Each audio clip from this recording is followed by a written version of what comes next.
The show starts in 10, 9, 8, 7, 6, 5, 4, 3, 2, 1, go.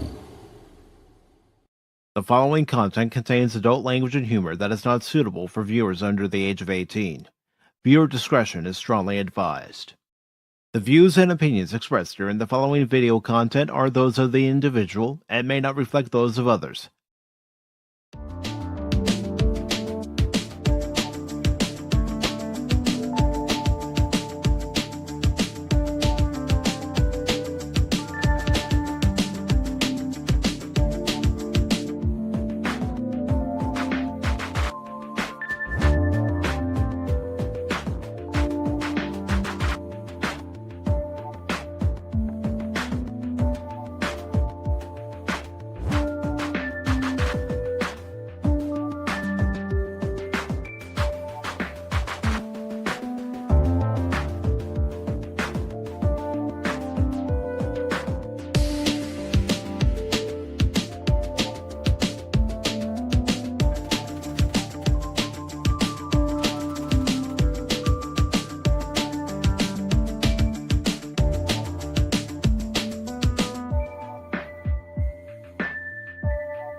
Good morning, good afternoon, good evening, and welcome one and all to the Sunday edition of Pacific414 Pop Talk for Sunday, November 2nd, 2025.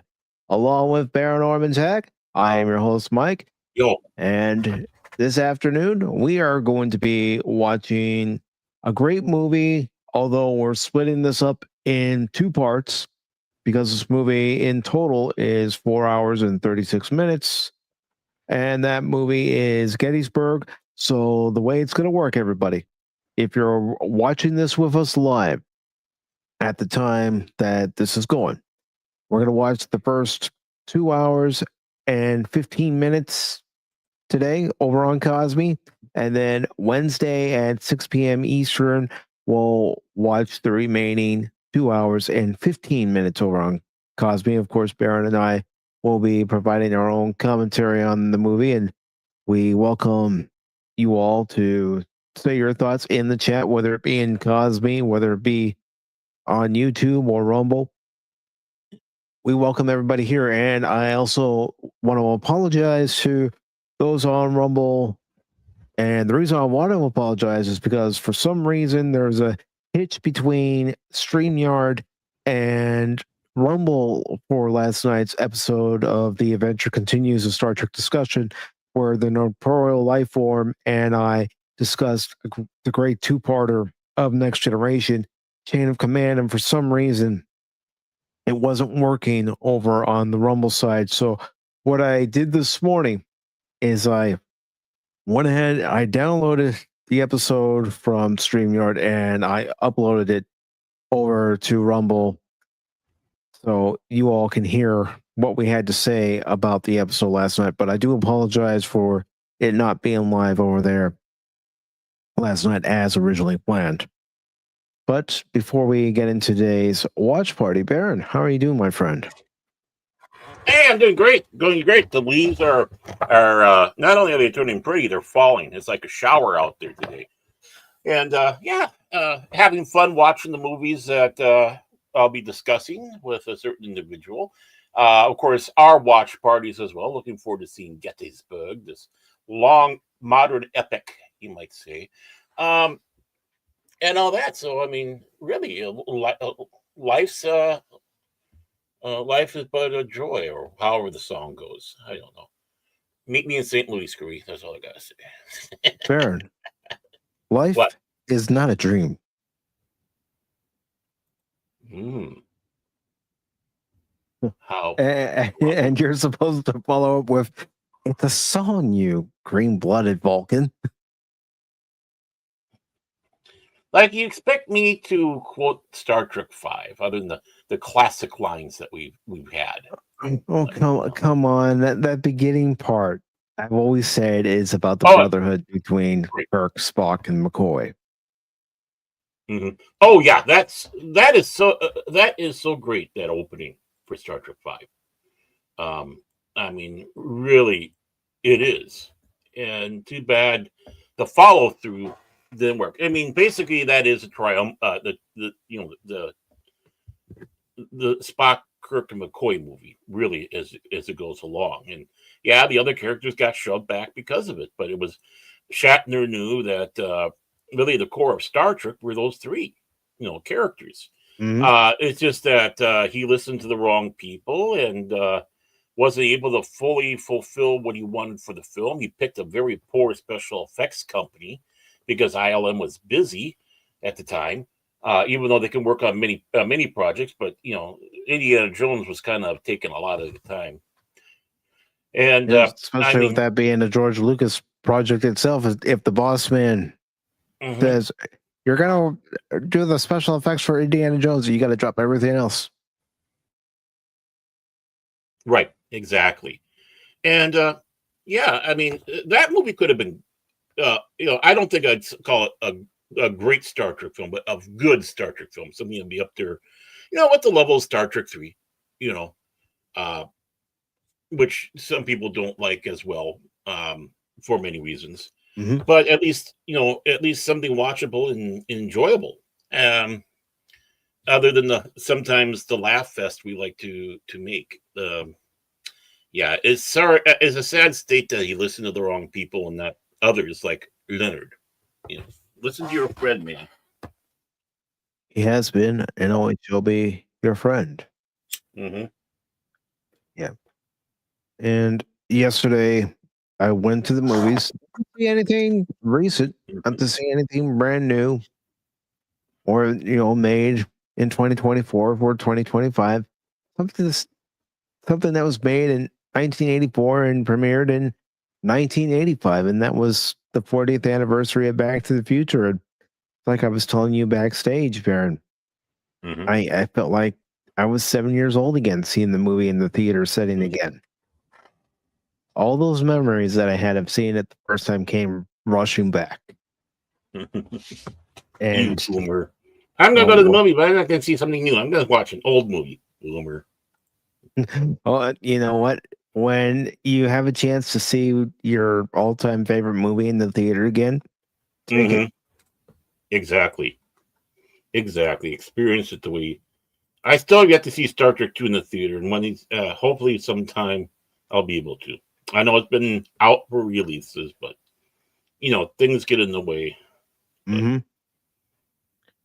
I'm hoping that perhaps for its 45th anniversary, it's re-released and hmm we get a chance to go see it and experience those moments of that movie. I mean, in reference to today's movie, when was the last time you saw Gettysburg? Hmm. You know what? I'm going to show how much of an idiot I am. I've never seen it, so this will be my first time. Really? So Really? Yeah. you never got to see it when it had its limited theatrical run or when it was being broadcast on TNT? No, no, I did not. So this would be my first time. And Lady Mist says yesterday, and it's good to see Lady Mist. I also, oh, okay, she's just kidding. She's yanking my chain. Oh, good. I get it. I get it. He learned from you. Hmm. Yank his chain. Trust me. But last time I watched it was when it was airing on TNT. And, I didn't watch it all the way through. I caught bits and pieces of it. And Hmm. I thought what I saw was pretty good. So I'm looking forward to actually sitting down with everybody and watching the first 2 hours and 15 minutes today with all of you, and then the remaining 2 hours and 16 minutes on Wednesday with everybody. Yeah, I've never heard anything bad about it. So it's got a great cast: Martin Sheen, Tom Berenger, Jeff Daniels. Mm-hmm. Yeah, I mean, it's one of those all-star epics. But real quick, I do want to say hello to Tim, also known as FKHC 2005, who was the one who asked about watching Gettysburg, and I said I could definitely put it on the list. It's his fault. Okay, I see. Well, it's like I told him at the time too. We're gonna have to split it up because of how long the movie is. Mm-hmm. Yeah. It's not like our other double feature watch parties where we take a break, talk about a few things, do what we need to do, and then watch the second movie. With an epic like this, you need to have, an intermission, even if it's split into 2 episodes of a live stream. Right. Oh, yeah, this is an intermission film. If you did not give people an intermission, you're going to be asking for it. And of course, you are also in the chat saying the South will rise again. Yes, it will. I know. I'm a racist now. And of course, we have everybody's favorite polar bear, Snortopoopas Cuber. Good to see you, Snorty. And the lovely Lady Mist. Inner Dragons. Yes. She's in the void, but she'll be watching Gettysburg with us. Great to have you here. Mm-hmm.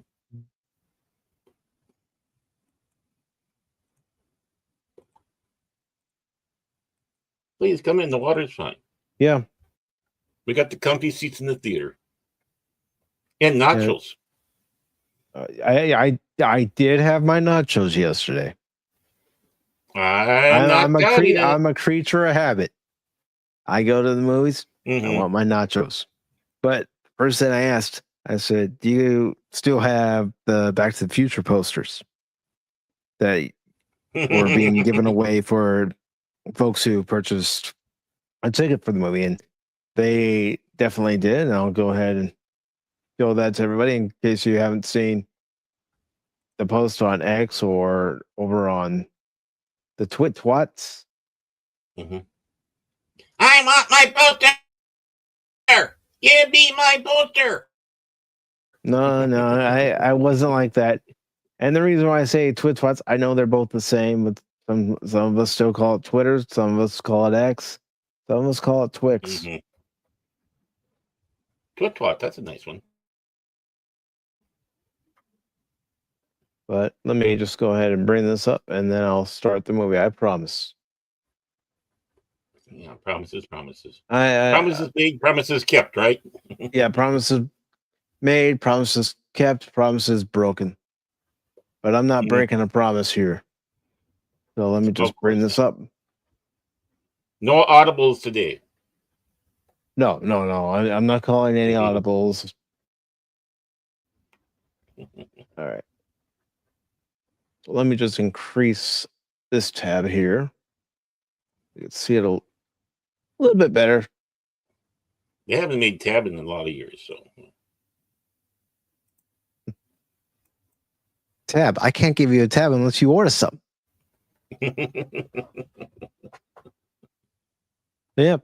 This is the poster that my theater was giving away, and I'm going to get a frame for it and then hang up on my wall. He's a wall hanger. Well, when it comes to something like this and finding out that they were giving away these posters to anyone who purchased a ticket for the movie, it's like, okay, I'm all over it. Right. Yeah, right. You got it right, Baron. Mine. It's all mine. What do you mean other people have this exact same poster? I thought I was getting the original and only one. You mean I got to share? Okay, fine. But anyways, folks, if you're not over in Kosmi right now, please get over in Kosmi.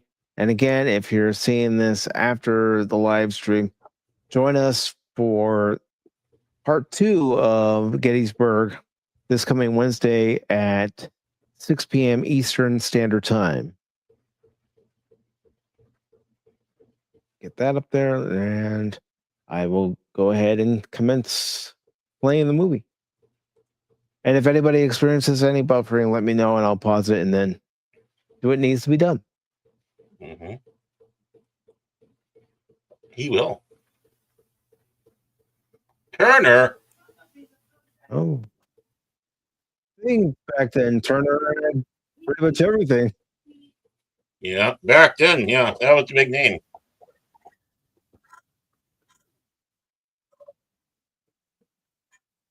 Nice pictures. Mm-hmm.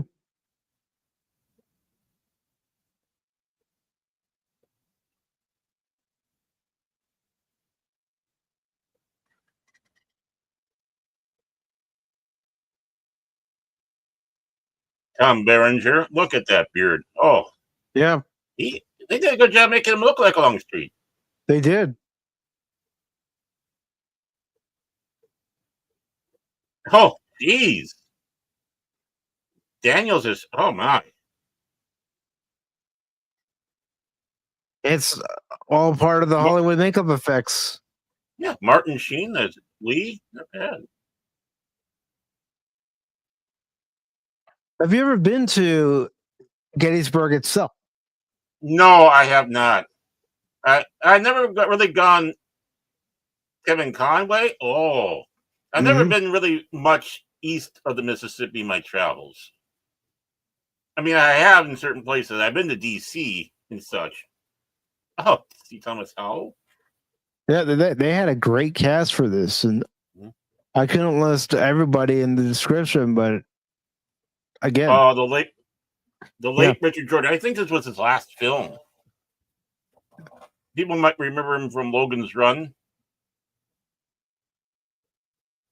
Oh, Richard Anderson,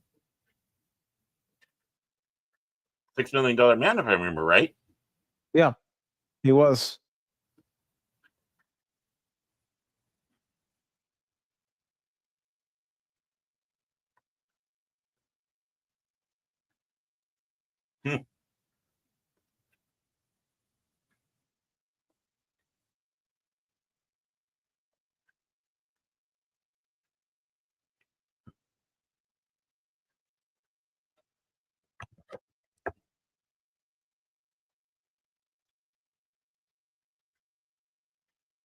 I didn't like Gods and Generals.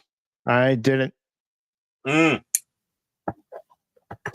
was hoping it was going to be a good movie, but I'm sorry, that movie bored me to tears. Hey, Morgan Shepherd.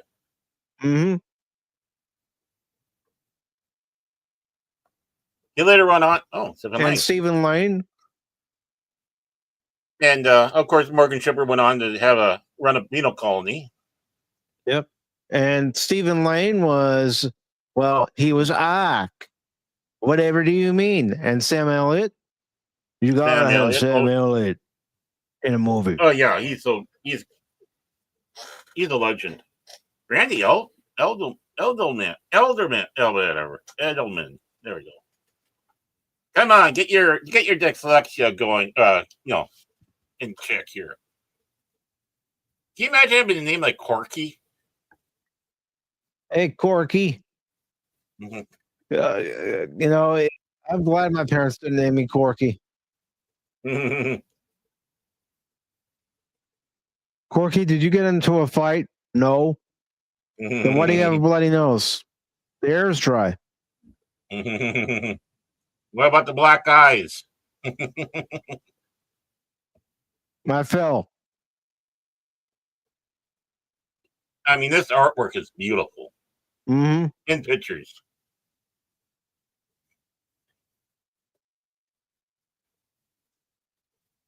I really wish they started movies like this anymore. Mm-hmm.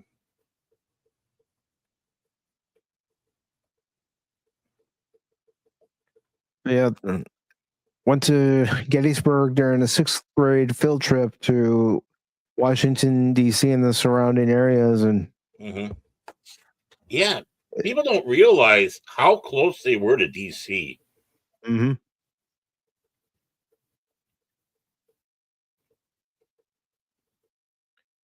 And, you know, it is sacred ground.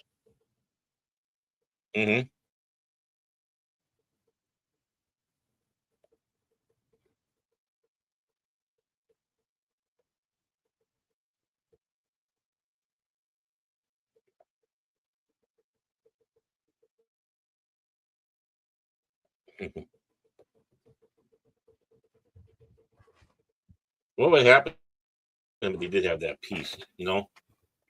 Mm-hmm.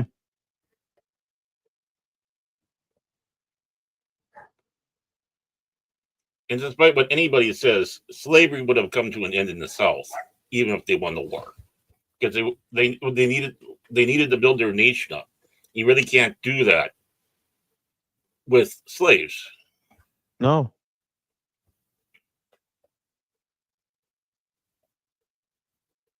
And what I mean, other than working in the fields and the plantations, you know, the ones that are trained as blacksmiths, freed and start their own blacksmith companies. You know, all the others that, you know, given farms so they can do their own farm. Yeah, slavery would have ended in the South. I don't know how long it'd take, but it would have. And it'd probably be a lot more peaceful integration because of it.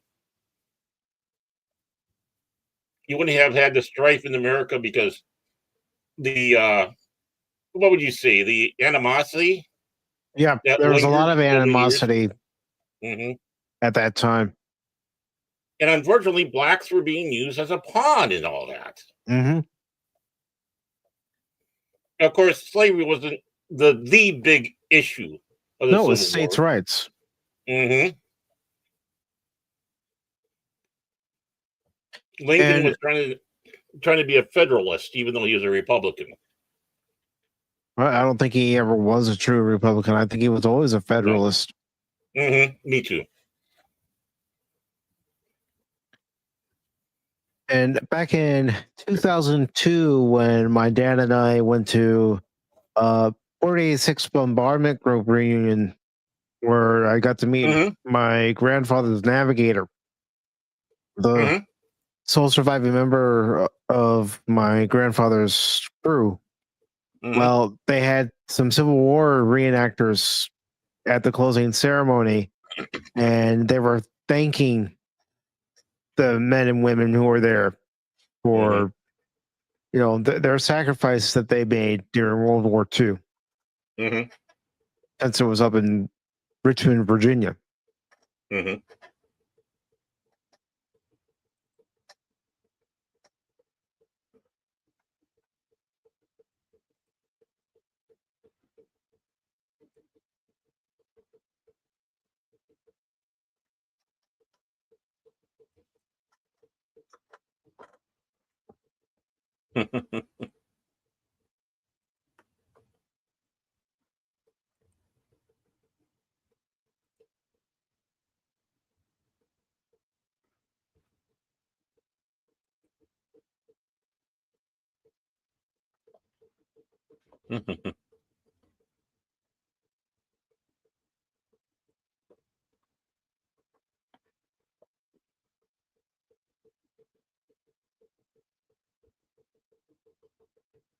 of course, when you're at Gettysburg, there are still some of the cannons there, and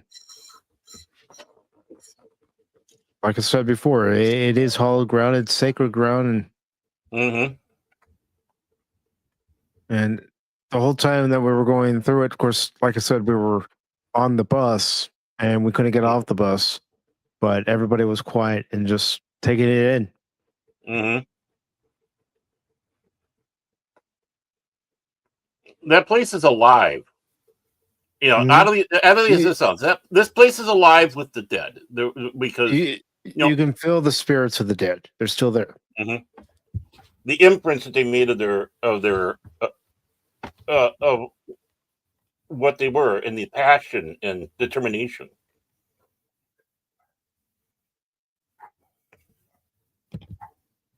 Mhm.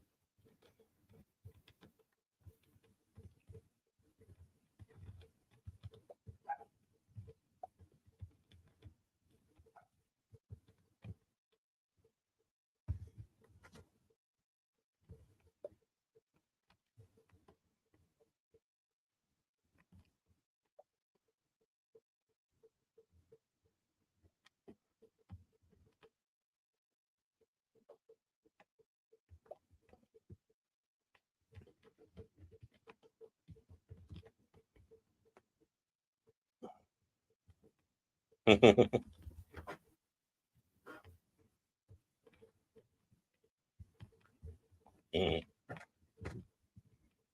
I wouldn't Yeah. trust him.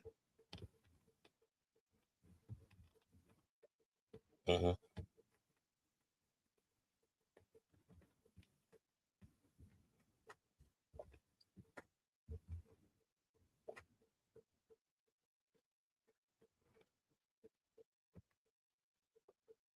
Well, he did.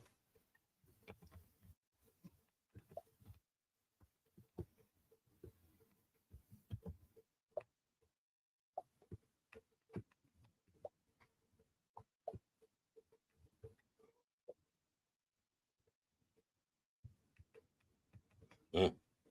That's how they would talk too. Mm-hmm.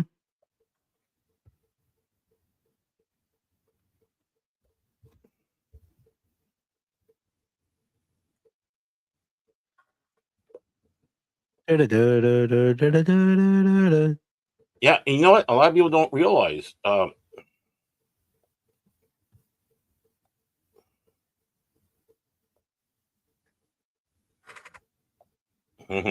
Cigar.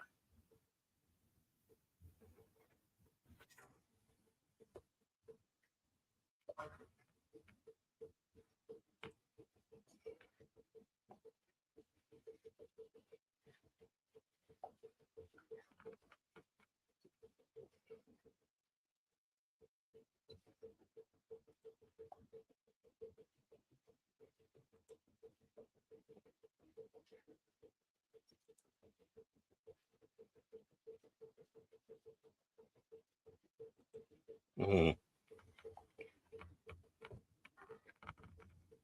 That's another reason I wouldn't trust him, Baron. Mhm. You know, he is telling the truth, but what could they do? You know, this guy out of nowhere. Mm-hmm. Comes out of the blue and has this information.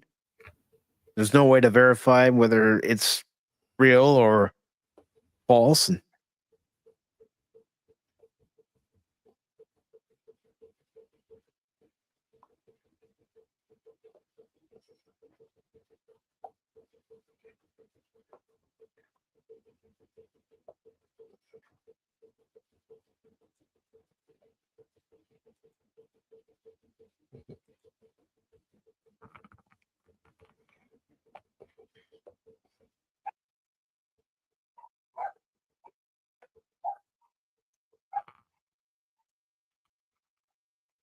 And the dogs rise up again. so rise again. And those maps back in the day, how beautiful they were. I actually got to see some of those maps when I was in Washington, D.C. Mm.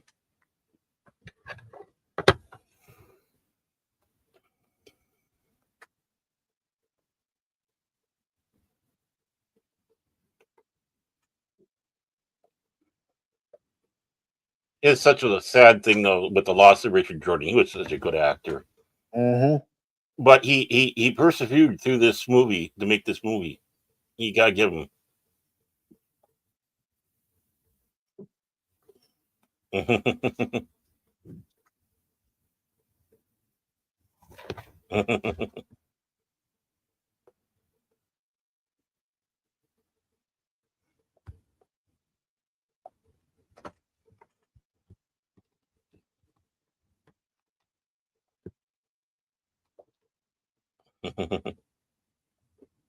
He's such a good actor. Mm-hmm.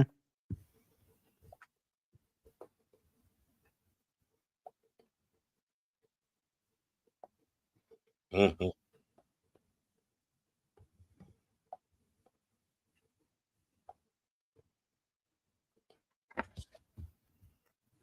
Say what you want about Turner. He did believe in epics. Mm-hmm.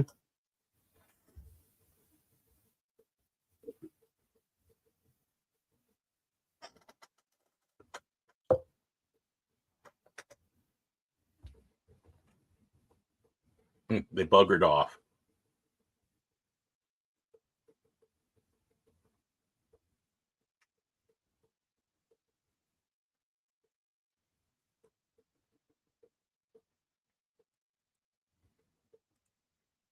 Mm-hmm.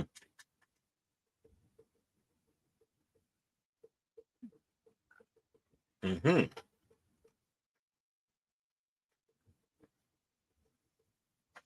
Mm-hmm.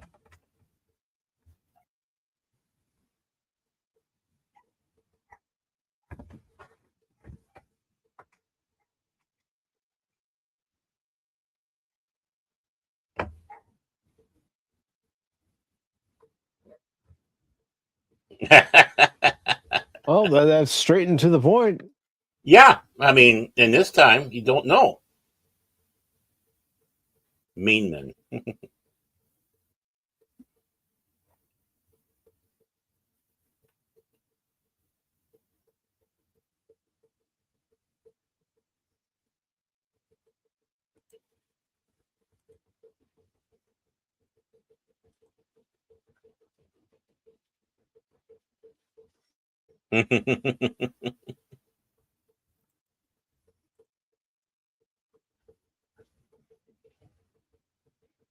What beautiful landscape that they're in. Mm-hmm.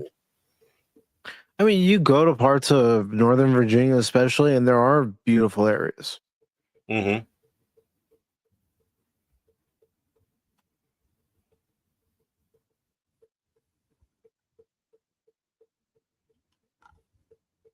And there were many of them were strong men of faith. Mm-hmm. I still think we need that now. Yep. Well, it's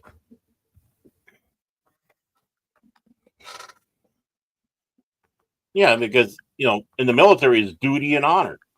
Mm-hmm. For God and country. Mm-hmm.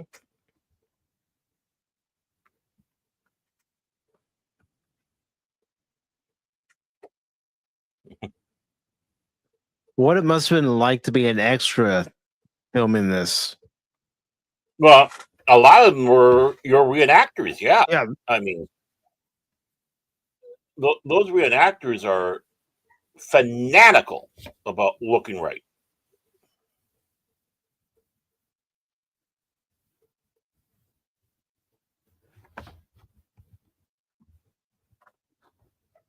That was the thing.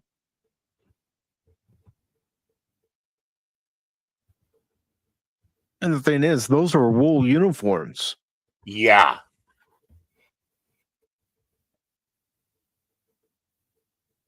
So not only are you going to be warm wearing the wool, but when it's a hot day, especially in southern states, Mm-hmm. you're going to feel it. Yeah. The idea with those wool is that, that you would get hot sweat, but if a breeze came along, it was supposed to help cool you down. But if you don't got that breeze, Mm-hmm.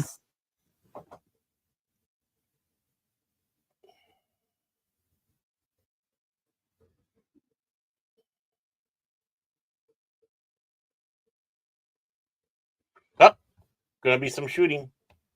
Mm-hmm.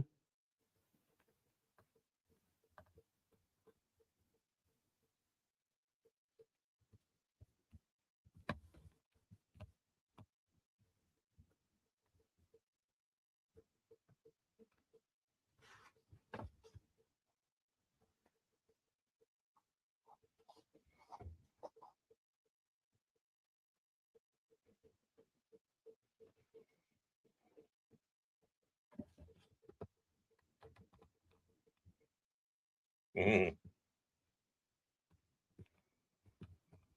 The bureaucracy of military. Mm-hmm.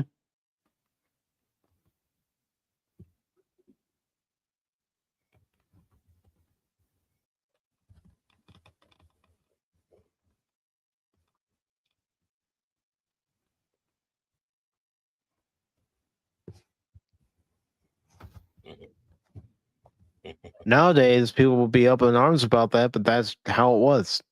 They were considered the Well, enemy. mhm.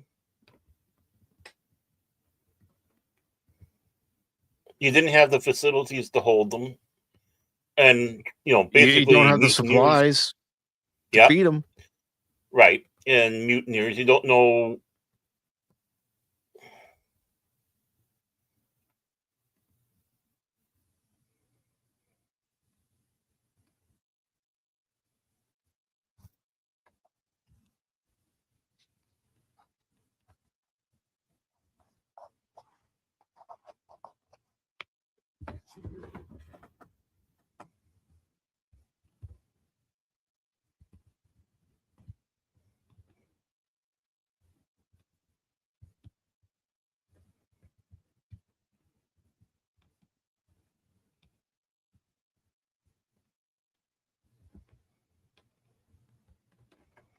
And when you were a sergeant back then, that was something. Yeah, it meant a lot. Not, yeah, it's not like today where you have all these different sergeants.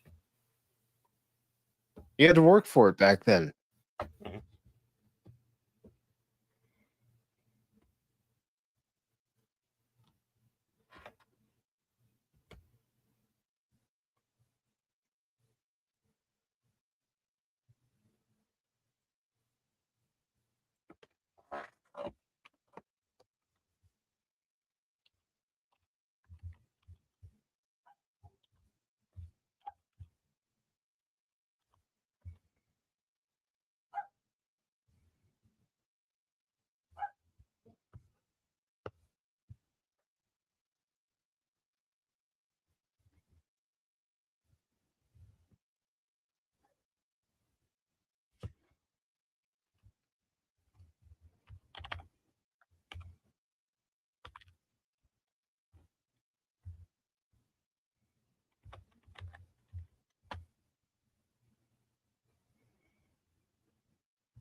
I'm gonna look something up about Gettysburg. Something I'm curious about. Okay. And I'm referring to the movie, not the actual Battle of Yeah. Gettysburg. Mhm. Oh yeah, you don't have time to read that. I still have books that I bought when I went on that trip Mm. that I haven't gone through in quite some time. Hmm. I just need to go to my dad's place. He's got a lot of this stuff. Stuff on all this.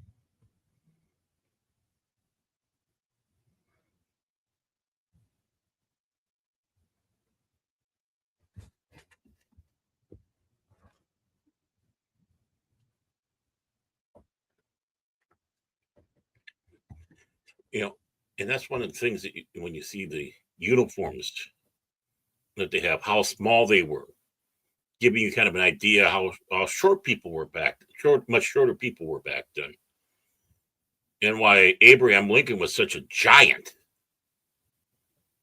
to them.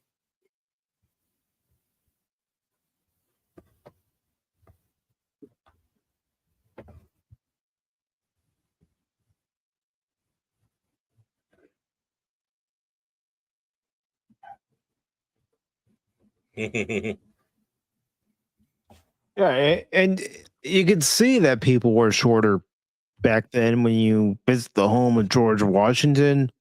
Hmm. I mean, I know that's several years earlier than what's occurring Hmm. here in Gettysburg, but still. Yeah. Some average sized people have to duck to get through the doors. But Hmm. Washington himself was a tall man.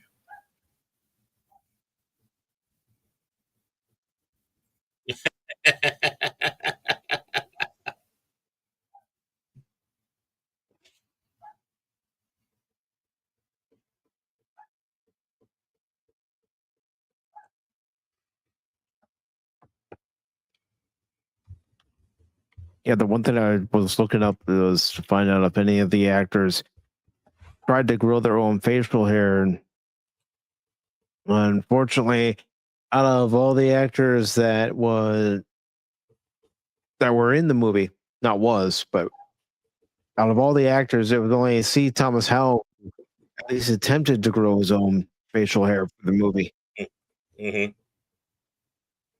Some people can't grow it like those. So, I mean, No. but good work on the makeup. What a Hmm. beautifully shot scene.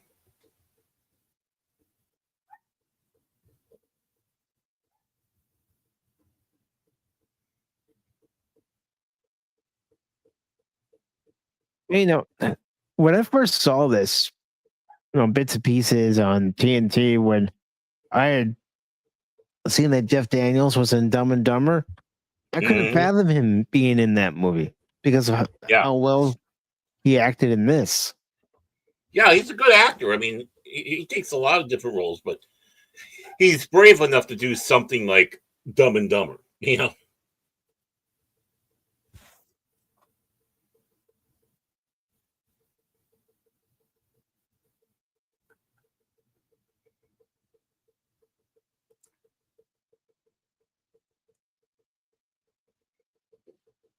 Yep. And Tim is home now. He also says,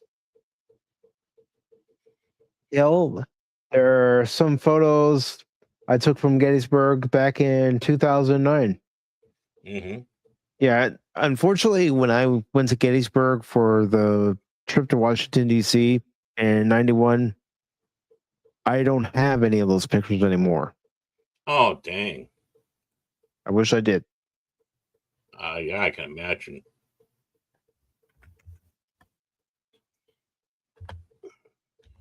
I mean,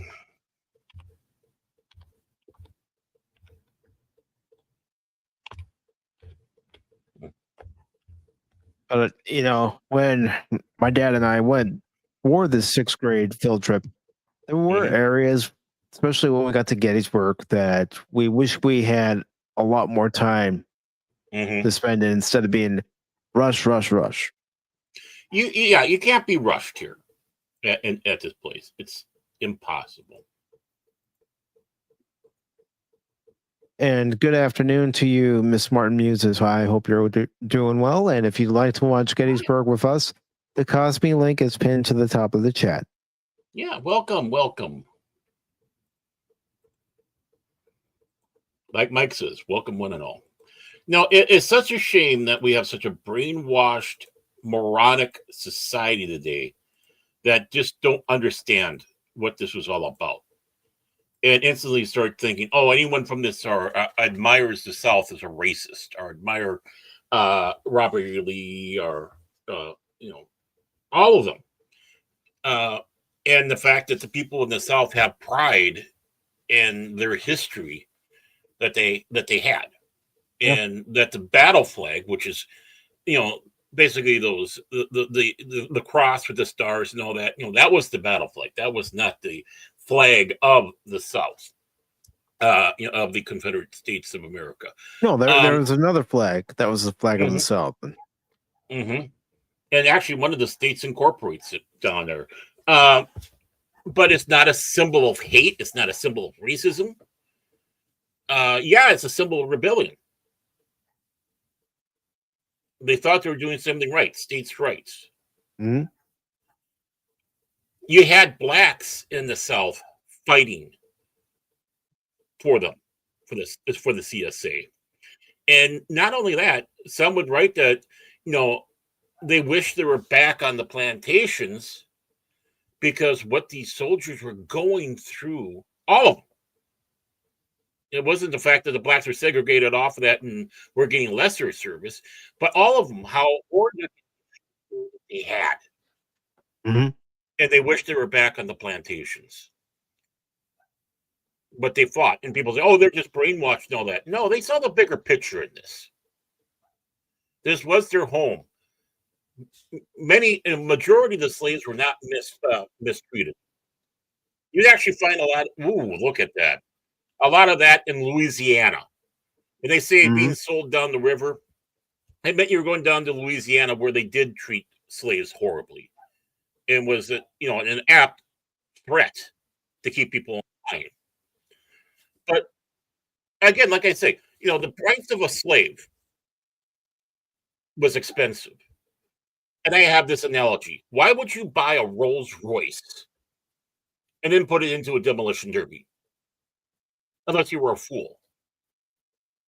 Oh, there are people that have a lot of money that tend to do that. Yeah. But not when you want to have a well-run plantation. You taught them trades. Many look the other way when they're being taught how to read and write. The plantation owners basically sat back and said, yeah, you just keep it down on the low. Don't let anybody see, because it was against the law. But, how were people supposed to run these plantations? They're like little cities. You had blacksmiths. You had, of course, taking care of animal husbandry. Of course, the buildings themselves taking care of it, carpenters. There are more than just going out and picking cotton and other crops. And this is not an excuse or apologizing for slavery. No, it's still a horrible thing. I mean, ancient Rome had it. Not every society had it. And blacks were not the only ones who were slaves. In fact, you still have blacks owning slaves in Africa today.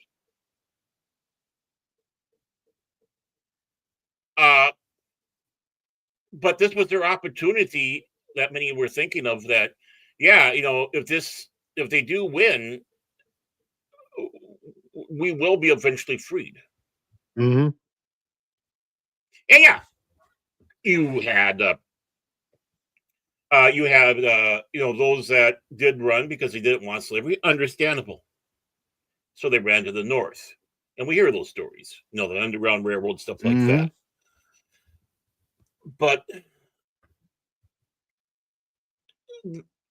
you got to start getting a lot of the bullshit out of these idiots' heads and take a look at the bigger picture of what was going on.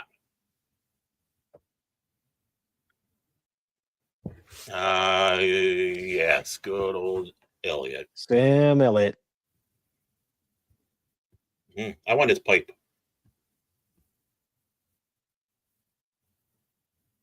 Look how you can tell it's like a homemade pipe. The cuts aren't exactly perfect on it and such. I mean, right there, even with that prop, they're making it look like.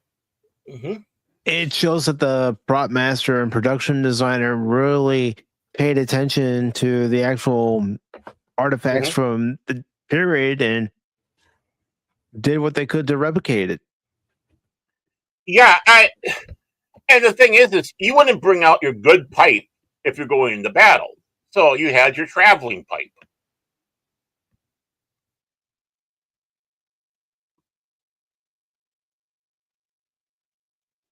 No, sadly, with the brainwashed society where people can't think, cannot be critical thinkers, do not want to even look into history. They just rather be told by some whackhead what everything was and take it for the God honest truth when they're not being told that.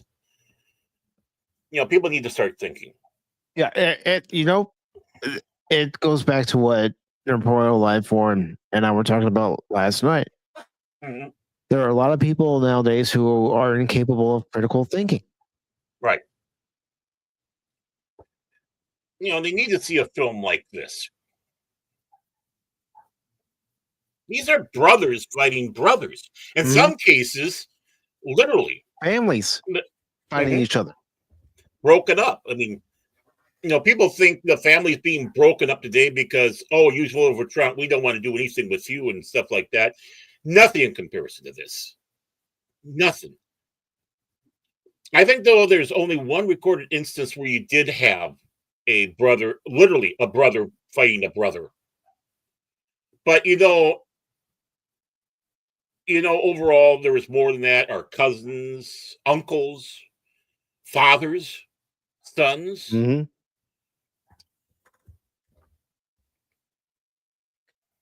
And But as far as women's role during the Civil War, they were at home trying to keep the homestead afloat. right, they had to keep the farms or whatever going. Then you had many that were nurses, and they were in danger trying to take care of soldiers that fell.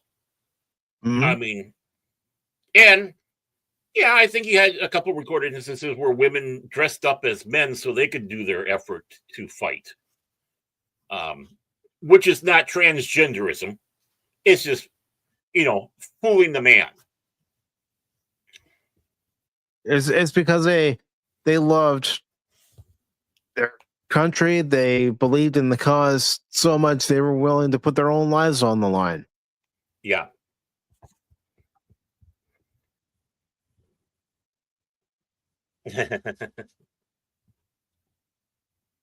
Yeah, imagine seeing all that coming. It's like, oh my. Mm-hmm.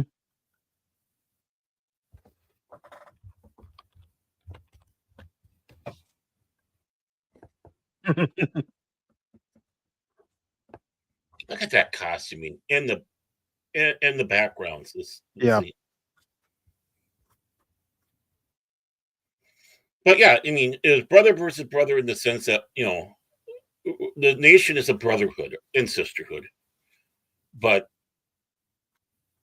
they have people split like that because of the deeper things. People not liking how the states' rights are being taken away from. And yeah, Lincoln was looked at a bit as a dictator because he was pushing his weight around. Mm-hmm. But we would never have gotten to this if it wasn't for Buchanan and the know nothings out there. That, let's turn our head. We're not for it, but let's turn our heads and go la la la la la while we plug our ears. Yeah. Look the other way. Yeah. I mean, act like nothing's happening when there was something happening. Right. Literally, if you really want to sit back and say one of the worst presidents in the United States was Buchanan. Really was. He was also the only bachelor president we had. I'm going to look up some information on the costuming, Tim, to find out if some of these costumes were from reenactment groups. Mm-hmm. Oh, yeah. Or at least worked in conjunction. The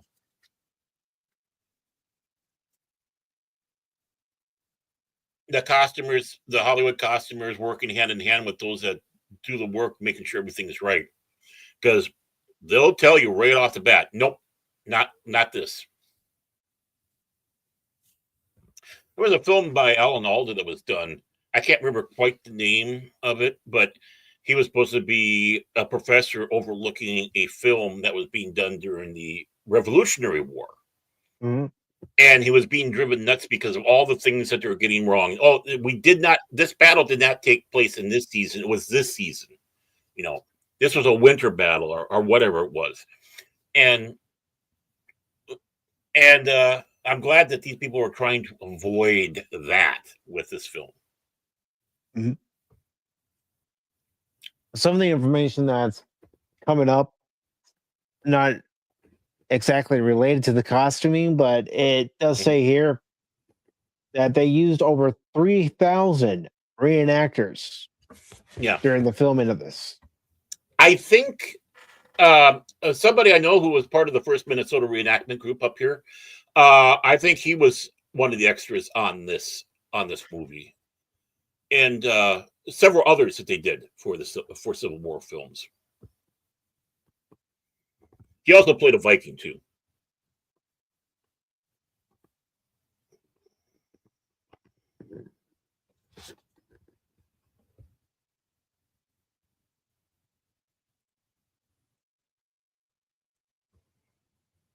And Tim says a friend of his is in the film. Mm-hmm. Yeah, if you know historical reenactors in the Civil War and they're involved in the reenacting at this time, more than likely they're probably, if they're able to, in this movie in background. And some of the filming locations for this particular movie were, of course, Gettysburg National Military Park in Gettysburg, Pennsylvania. Then you had Little Round Top, also on the battlefield in Pennsylvania. Devil's Den, again, on the battlefield. Yeah. I mean, Vainling Farm in Gettysburg. Yeah, Sweet Liberty. Thank you so much. Thank you so much for that, Tim. And Cashtown Inn in Pennsylvania. So this was shot in the majority of Pennsylvania. Mm-hmm. In and around and even on where this the battlefield itself happened. And, again, whatever you think about Turner, you have to thank him for doing this epic and trying to be historically accurate in how people were.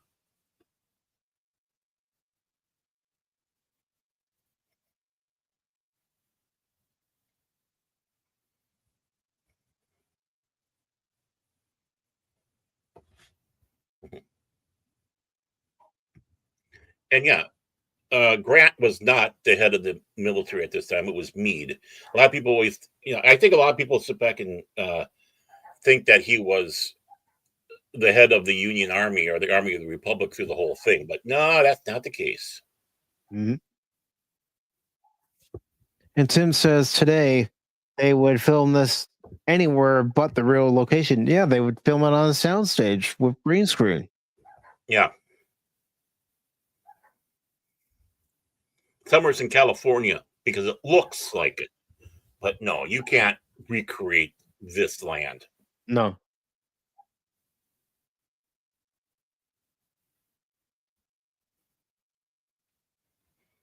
Think of all the historians that were involved in making this film.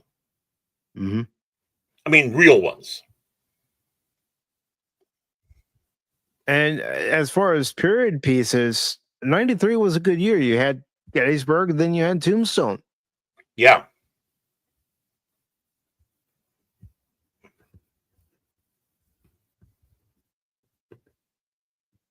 Yeah. And I love how they're keeping how they talk like it was. Not, today they would probably throw in, it. And putting modern lingo in there or doing high fives, which, come on.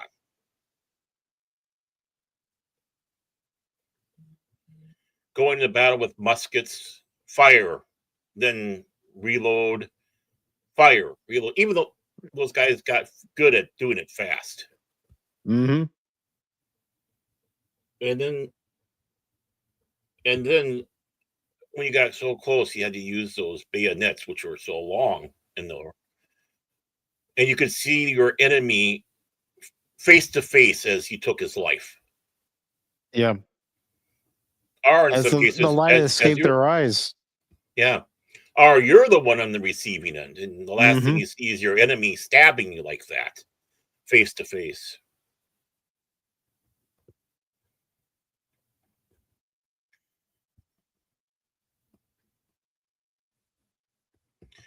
It's kind of funny. Jefferson Davis and Lincoln had similar looks too. It's like, how odd. Just one had a beard and the other didn't.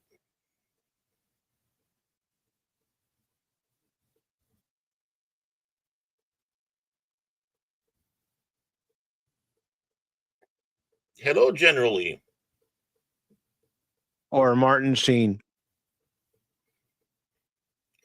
And he had a hard decision. I mean, he was the head of West Point. He was teaching people to be soldiers. He was going against people that he trained, so he knew them. Yeah, but the reason why he joined the Confederacy was because it was home. Yeah, and that's the only reason. I mean, it was a hard struggle for him, but in the long end, is I got to be with my kinfolk, and that was strong. That's a strong thing people had.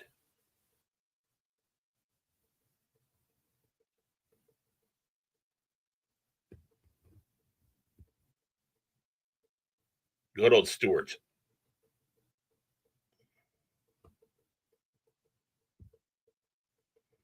And they always called him Jeb, but that was his initials for his 1st and 2 middle names. But it was Jeb Stuart.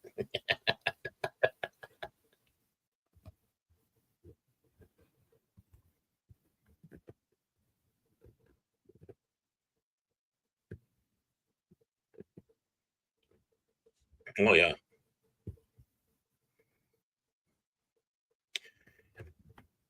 And the Civil War being the first war to quote unquote introduce the machine gun. Why it's not really a true machine gun because it's a Gatling. It was more of a Gatling gun. Yeah, it was a Gatling gun. But of course, put a motor on it. Whoo! Now you got got what they use today. Of course, it was later in the war, but yeah, I mean, imagine the devastation that caused. Mm-hmm.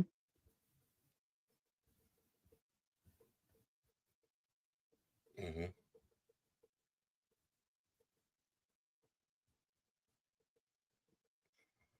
Mm-hmm. Yeah, and that's the case. The Army of the Republic was not angels.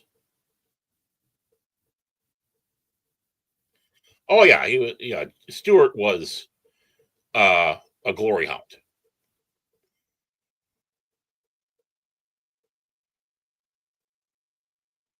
Get names in the paper and hope you can get a promotion somewhere higher. Mm-hmm. That was the thing basically that's the thing that took out Lieutenant Colonel Custer, because in this he was a brigadier general brevet, a temporary rank. I believe his rank originally was major. They gave him that temporary general, and at the end of the war, they took the star away.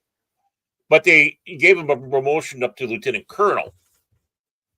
I can't remember if it was captain or major, but no, that was his original rank. Then he came out, and they gave him a demotion / promotion to where, yeah, when he dies, and it's not in quote unquote dishonor, they can bestow that general on him, or he can even use it by saying that after if he retires that he was general because he had that rank for a little while.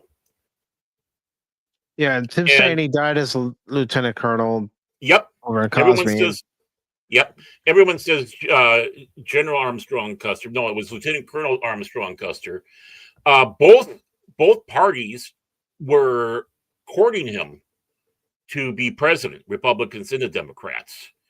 But his goal is he had an obsession to get that star back, and he thought what he was doing out, in the Dakotas and in, of course, Montana, would help him get that if he was able to, quill all that out there. Little did he know.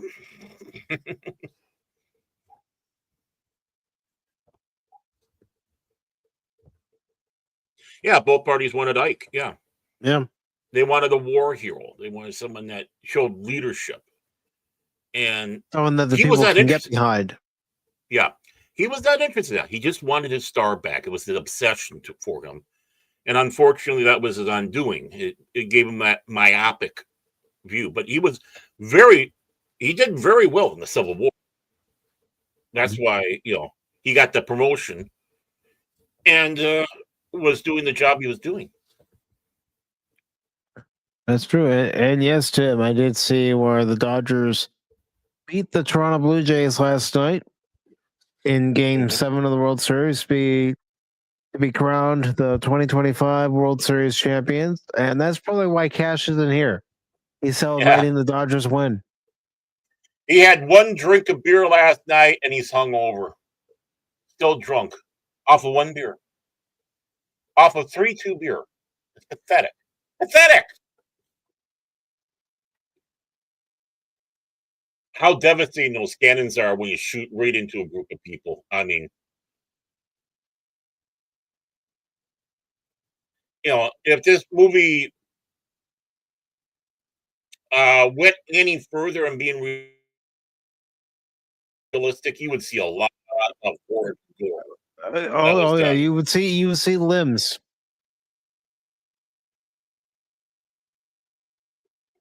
Our limbs evaporated. Mm-hmm. But I can understand they didn't want to fixate on that, and that's good. That's good.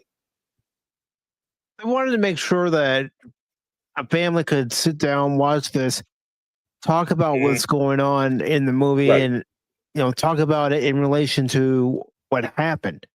Right. In the actual battle. Look at that matte painting back. That is a matte painting. I can tell by some of the buildings how they look, but beautiful.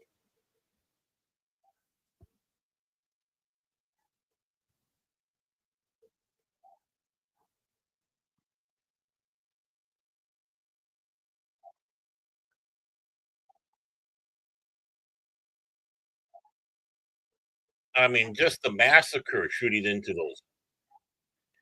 These were smoothbore rifles, by the way. They did not have rifling, so they didn't have that spin. But it didn't matter because you're shooting one, it was easier to do a reload on a smoothbore than a rifled one. And when you're shooting to groups like that, you didn't need to have super accuracy. Let me see if I can find it, Tim.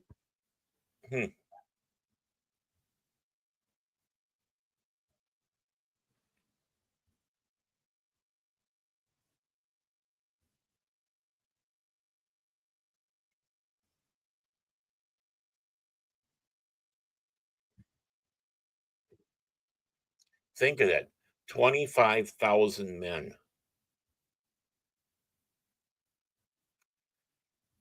This war had the most casualties of Americans than any other war. Imagine that. These know-nothing idiots not comprehending that.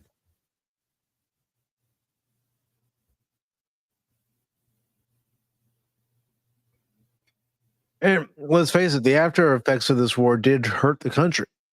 Yeah. I think it would have been better if they did have a cleaner separation and we did have the two nations and we'd have alliances. I mean, I'm a Yankee boy. I mean, I'm not a Yankee. I'm Minnesotan. I'm not from the East Coast. So really, you're a Yankee Baron? How much are they paying you each year? Yeah. Yeah. I'm basically the guy that the pitcher throws at to make sure.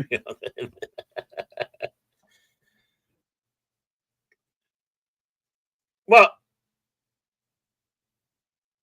yeah, I mean, the bloodiest day in history. You're absolutely right. Think of that. 22,722 people, Americans died, are missing. Just fathom that. And yeah, they got it. Many of the troops were barefoot. They didn't have necessarily a full uniform. They wore out or didn't have anything for it.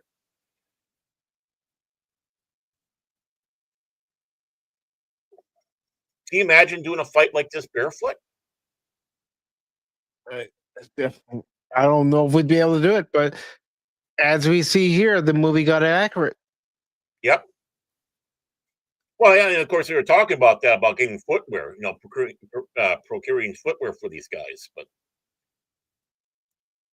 And that's just it. They had to sometimes fight the prejudices from these places because the union came in and just screwed it all up. Boom. One of the worst POW camps, Andersonville. That was a northern thing. The Andersonville trials. Actually, there was a movie done with William Shatner in that. But look into history and you sit back and go, "Oh my God, that was our people doing that." Our side, the north side, because you get this thing. Oh, we were the good guys through the whole bloody thing. No, heroes on both sides. Yeah. Yeah, but that's one thing the Clone Wars kind of got right on that one. There was heroes on both sides, honorable people on both sides. Honorable heroes on both sides, and not everybody on one side was evil. Not everybody on the other side was evil. No. One of my favorite stories about the Civil War was, England was still clamoring to somehow get control of, the states over here. They were still sore because of the War of Independence, which in some ways was a civil war, if you want to look at it. And of course, the War of 1812. So the Brits, because the Southerners were in league with the Brits, they had a lot, trade alliances, stuff like that, which is why you had the blockades down in the South with the ships. One of the guys said, "So what would happen if we brought our troops over and help you fight the North?" Well, of course, the plan to weaken it all down so they can try to take over. The Southern guy says, "Well, I guess we got to quit, stop our little disagreement here and kick your ass. Get together and kick your ass." Well, that would happen. That would have happened. I was just going to say, what happened is if the North got wind that the Brits were coming to help the South, and they turned their backs on the South for their own gain, both sides would have teamed up. Yeah, they would have. Because this is, like I said, this is our disagreement. We're not asking anybody else to come we're not asking for your help. Stay out of it. Right. Which I think when you have conflicts like that, you don't get involved. Like Kosovo and Sarajevo and all that stuff when Yugoslavia finally kind of fell and they had their little disagreement. That was basically their little thing. We should not have gotten involved. Just sit back and say, okay, here's the border, right? Fight, have a clean fight or whatever. But the moment you step outside that line, we will come down heavy on you. Mm-hmm. That's what we should have told them. And that was the case with the Civil War. They didn't ask Mexicans to come up and help. Our Canadians are the Brits. No. The Brits were offering or feeling it out, you might say. Well, like you said, they were doing it because they wanted to take the land back that they felt was rightfully theirs. Yeah, grab what they could. Because, they knew they screwed up. Sorry to any English out there, but that's a true story. And I can understand it. It's like, wheels turning within wheels, enigmas. So, I mean, I say that with no hatred or spite or what. That's the truth.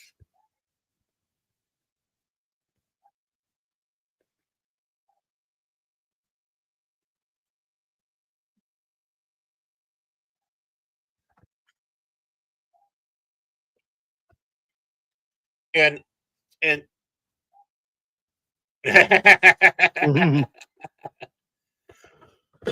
excuse me.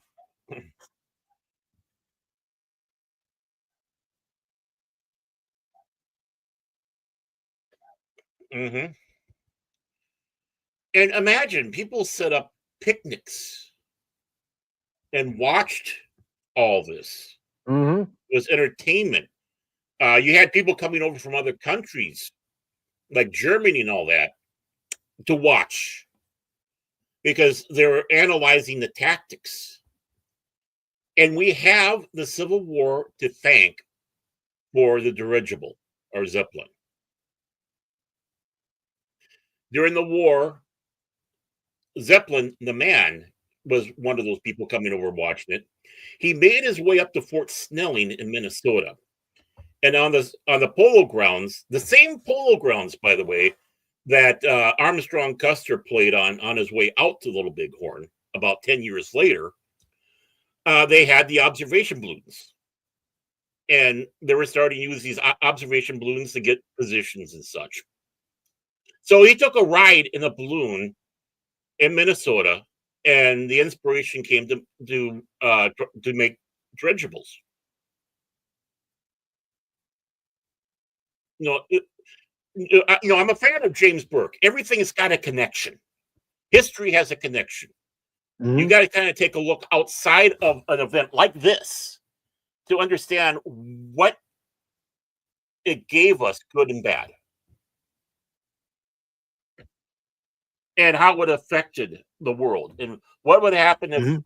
things did a little bit different. What if they did get a peace treaty going and the war stopped, or whatnot? So yeah, you know what? You're absolutely right. The Hindenburg is Minnesota's fault.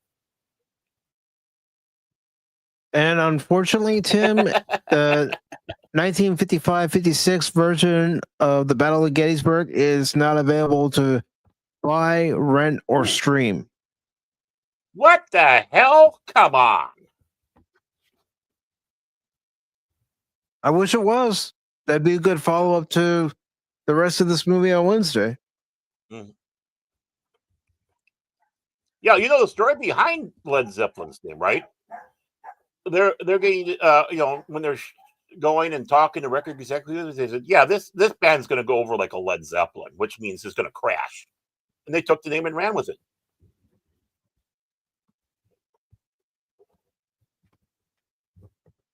See the connections?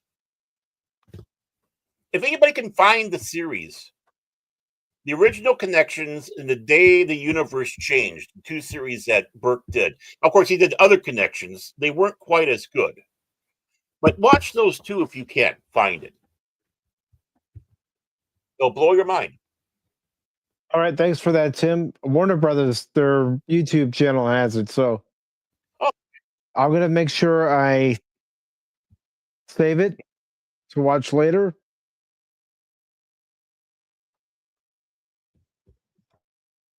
And we will watch it after we watch the rest of this movie on Wednesday.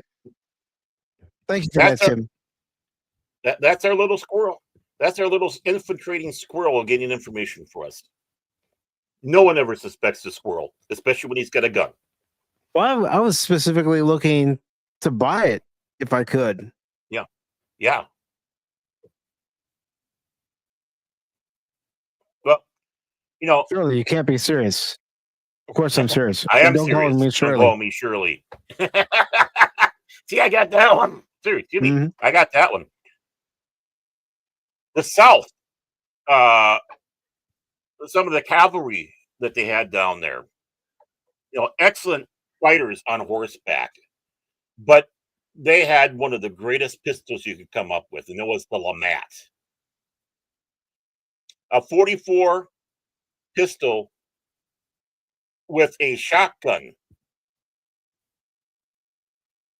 So if you needed to, you could use that shotgun, and some of the riders would go in with two of those and just do devastating attacks with the Lamat. I'd love to have a Lamat. Oh, I'd love to have one of those. And there were some after the war when cartridges came about. Some people did convert them to where you could use the cartridges. Like a lot of the ones, you had the Navy, the Colt Navy, the Colt Army, Mhm. and they'd convert them over to take uh,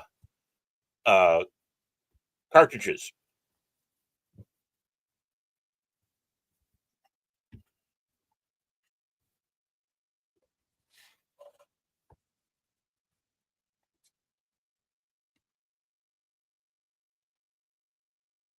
Basically, if you saw someone with a Lamat, you could almost guarantee they were Confederates or former Confederates. Mhm.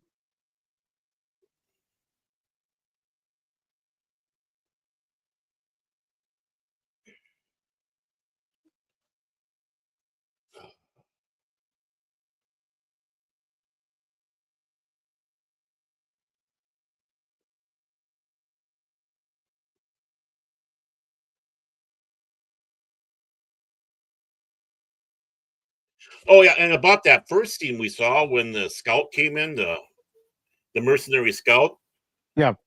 the important line: "You ain't got no uniform." If you were not in uniform and fighting, uh, that was not good for you. If I recall correctly, most people wound up dead.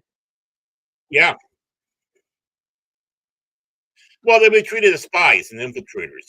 And what was the thing you did with spies? Well, you shot them or hung them.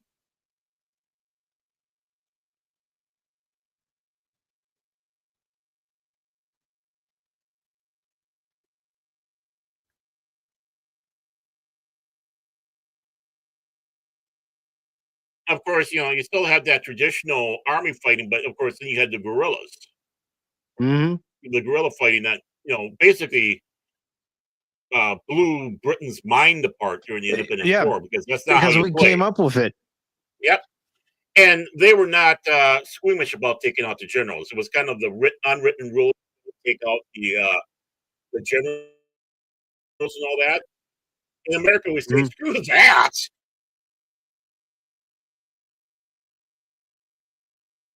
Quantrill Raiders was a nasty form of guerrilla war fighters that they had there, which, of course, in the movie, uh,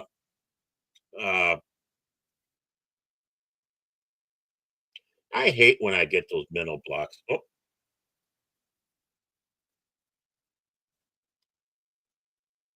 based off the book Gone to Texas, Clint Eastwood. Well, Josie Wales. Yeah. The character Josie Wales was supposed to be part of Quantrill's.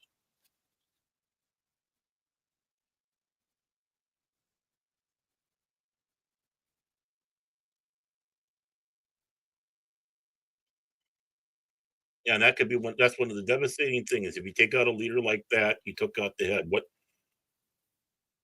do we do now?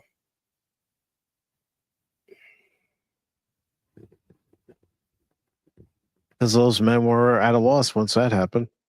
Right. And that's why you take out the head.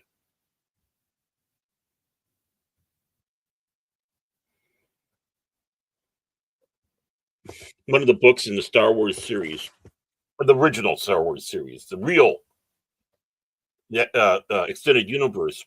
Uh, they were talking about how I can't remember what book or if it was one of the role playing. It's out there though, and I always kind of got the. Oh, I think it was Dark Saber, the book Dark Saber, Mhm. and they were saying about how Amon Mothma was against sending assassins to take out Palpatine. He didn't believe in it. But the thing is simple. If you take out the head, it gets people, what do it puts everything in disarray. It's better to take out that one person than thousands.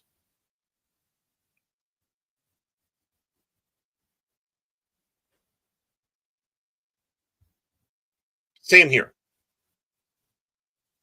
Oh, cute.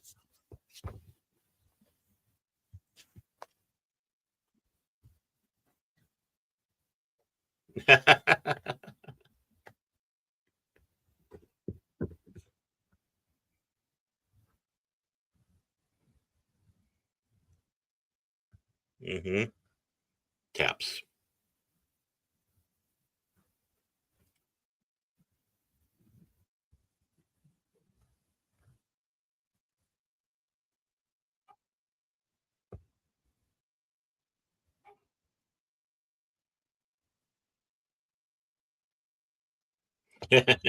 He's right.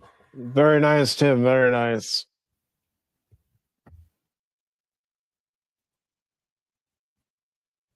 And I know I haven't asked it yet, but how's the stream holding up as far as the movie? Oh, excellent. Excellent. I only had one little burp earlier, and that's about it. Oh, I just had a little one. Oh, sure. You had to ask. Thank you. Sorry, I should have kept my big mouth shut. Yeah, Jinx.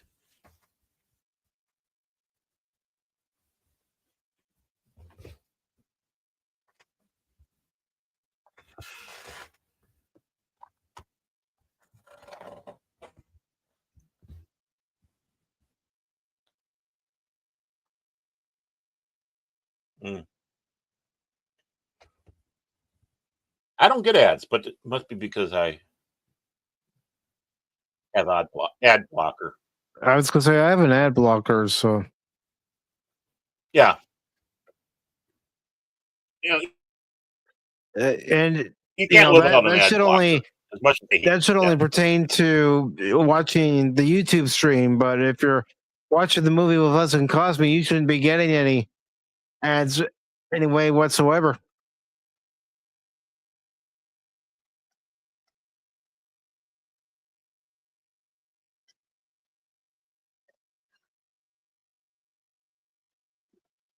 You know, and that's the other thing. I mean, this is tame, but these battles were so bad that the smoke from the gunpowder going off, that sulfur cloud, you couldn't see one into the other.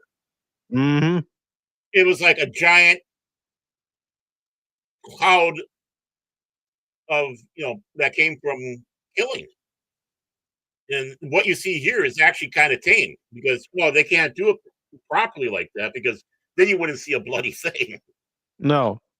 There's a lot of shooting blindly into and hope you hit something, especially when you set those cannons off. But think of all those muskets going off.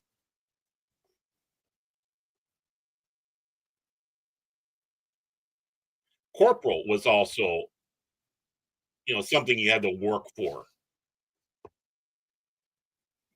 Everybody's a private, and then you have some scatterings of corporals and some scatterings of sergeants. Mm-hmm. We need to kind of get back to that system. Just,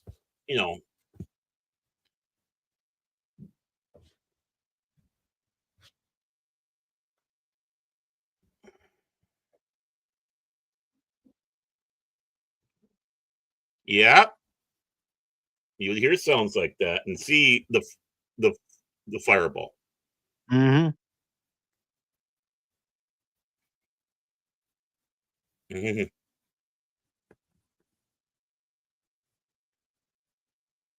Yeah, Tim. That is funny though.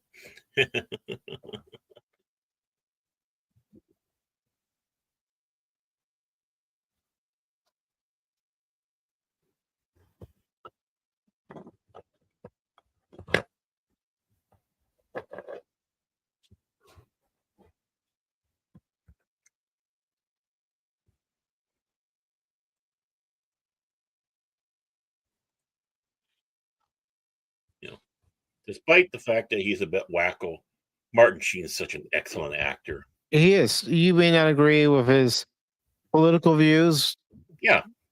But he's a talented actor. Yeah, and he's a nice guy. No one says anything bad about him. He's a nice guy. No, it's his kids. Everybody says something about him. Yeah. Well, Emilio kind of been more behind the camera and stuff. Charlie Sheen just came out of his little exile, but you could see the change that he had. And how, it's fun to listen. I always had a soft spot for Charlie. I always felt bad for his demons, and I'm glad he finally battled them. And I can't wait to read his book. I got it on Audible, so I want to read that there. But yeah, I mean, I always liked him. I would sit back and say it. I would even say it to, like my dad or whatever. Say, I like Charlie Sheen, but he's a wacko. Blah blah. This. But it's like he's still good. He's still a good actor. Think of the films he's been in, both serious and comedic.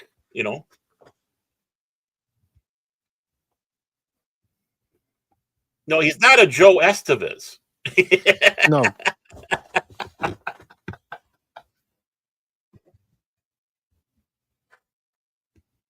And look at his performance, man. He's gotten into character. Mm-hmm. And he's not afraid to take on all. Yeah, he's okay. Well, yeah, I just brought Joe Estevez up. You're slow on the take there, Tim. Ha ha ha. Beat you. Kidding, man. Kidding, brother. But yeah, and Joe Estevez is a pretty good actor. I mean, he's not top of the quality, but he's usually stuck in Oh, we wish we could have Martin Sheen. Hey, why don't we get Martin Sheen from Timo? You mean his brother? Yeah, why Yeah, not? Joe. Yeah, Joe Estevez. Yeah, and he looks a lot like his brother too.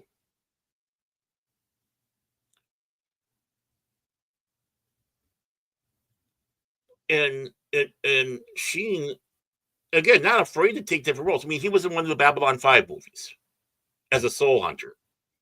In fact, he Mhm. wanted that role.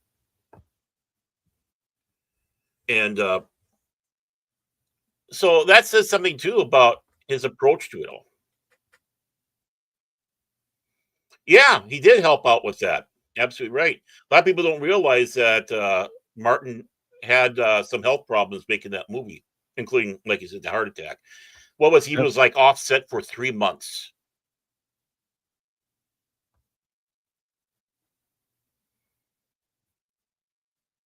And Charlie Sheen was on set for a lot of that, so he saw what they were doing. Mhm.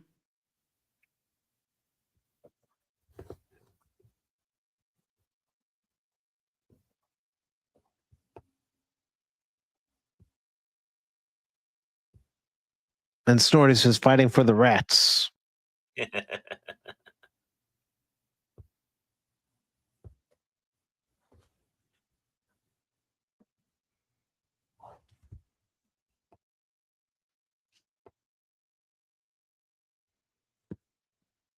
You know, if I did this movie, I would try to find a spot to put Joel Estevez in. Not a major role, but kind of get that Well, sense of the brother and brother. I'd put him on the Union side as, a minor Yep. character. And just to give it that sense of that brother versus brother.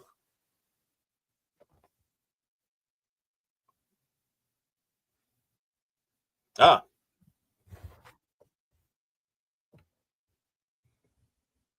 John Henry was a hammering man.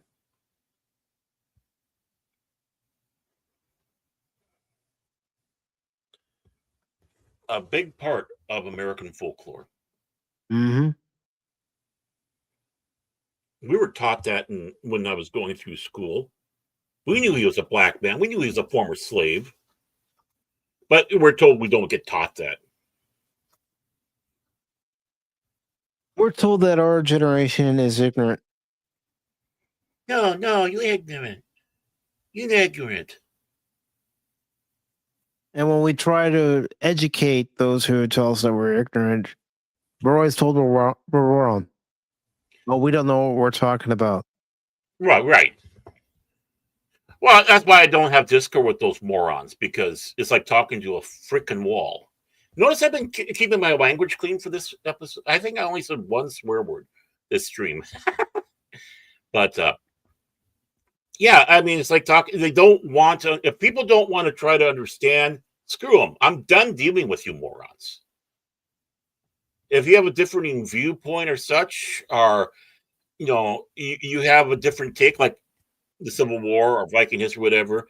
Okay, come with your A game at least, and we can talk.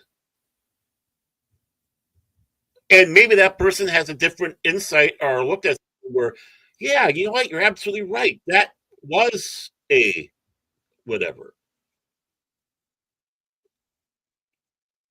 Oh no, he used a word that would offend people nowadays. Yeah, It's how they talked back then. right. Just like Samuel Clemens.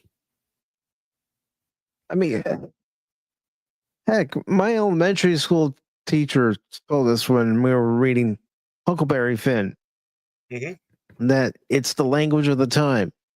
Right. And that's what he was writing in.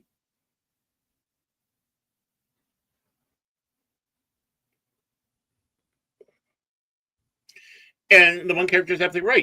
You can't take a look at the whole lot and clump them in. We all know that there are bad apples within any group. Yeah, and Don't let them blind you to what they are, because there's such a small segment like that. Well, if you start letting them get beyond like 10%, that's a bad thing. But of having schmucks in there, but they get all the attention. yeah, and some like to group all the millennials Gen Z, the younger generations in one group, but there are those in that generation or another who want to learn about things like this. Oh, boomer, like you would say that. No, I'm kidding. I don't understand them calling people like us boomers. It's like, we're not boomers. We're Gen X. Fight us. Yeah, we're Gen X. We didn't get respect from the day we were born. Yeah, we earn respect. We expect courtesy. We'll earn the respect. Mm-hmm. Oh yeah, you're absolutely right with that. Yeah. And yes, we do villainize our enemies. Our enemies villainize us. They make propaganda films about us. Mm-hmm. Just like we make propaganda films about them.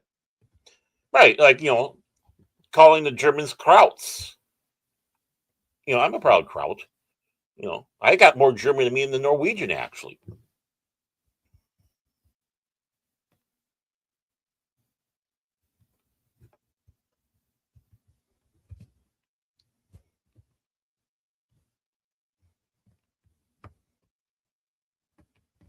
Yeah.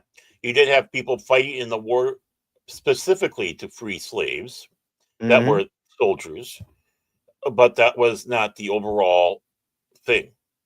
Some of them were fighting because it was the last resort they had. Mm-hmm. And Lot did it for honor. I will fight for my country. On both sides, there's that pride. There's many reasons why people go to war. Mm-hmm. And then some are drafted. It's like, oh, geez.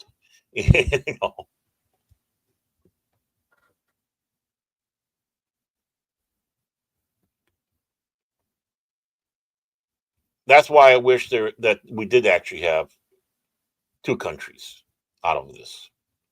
It would have made future expansion interesting. Mm-hmm.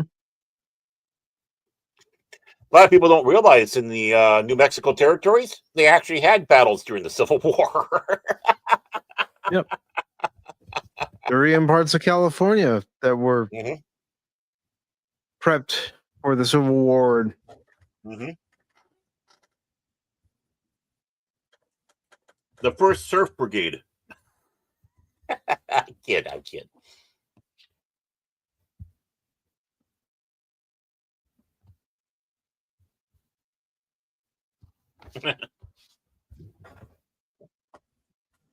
Yeah, and then that's another thing too. In the North, you had them grabbing Irish immigrants that were coming off the boat literally and giving them a rifle, saying, "You're fighting for us now." And it's like, I barely got here. Mm-hmm. And you had a lot of animosity from the Irish because they're trying to escape one tyranny, and now they're being thrown into something that they feel is tyrannistic.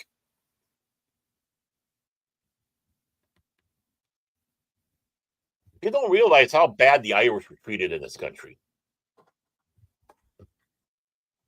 And people don't understand that Irish were slaves too for a while. Yeah, they were.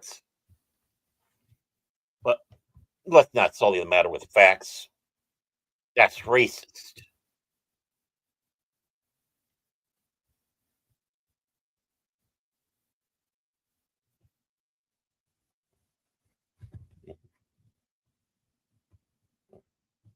Yep.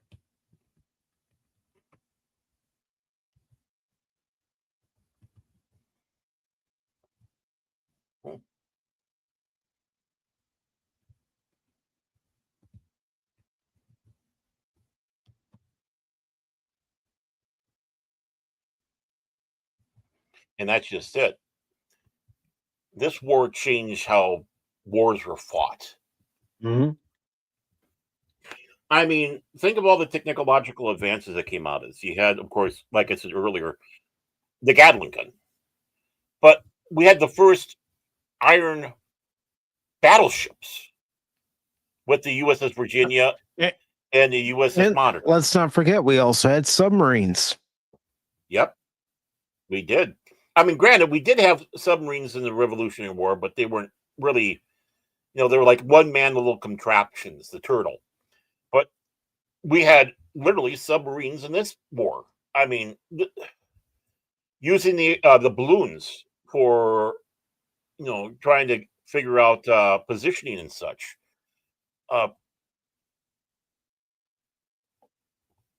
Yeah, you're right.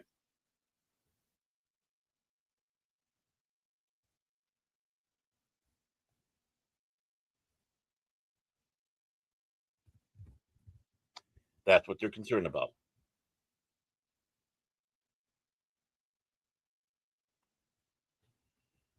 See, they just wanted that. They didn't want them to join.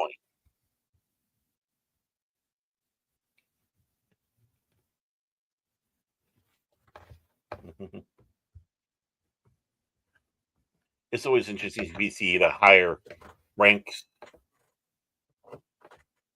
calling each other by their first names.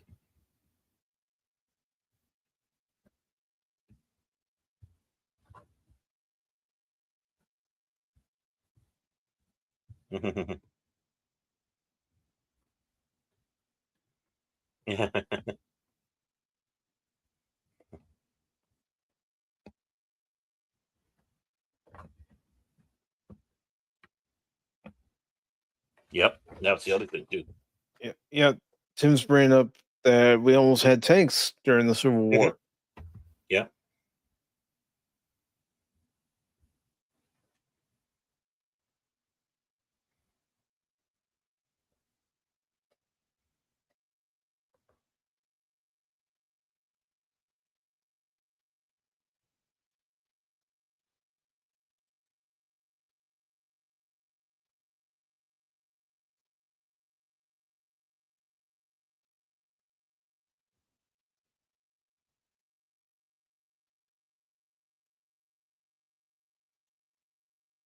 Yeah, he's joking about that. It was the Twilight Zone episode. I know. Kind of like the last countdown where the Nimitz goes back in time to 1941, which Martin Sheen was in. Yeah. Good movie. Great movie.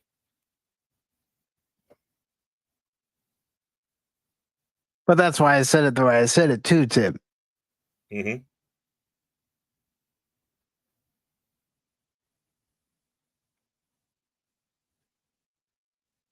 I mean, imagine if they had been able to build a tank back then. Horse-powered, of course. I mean, if they could do a steam-powered one, whew.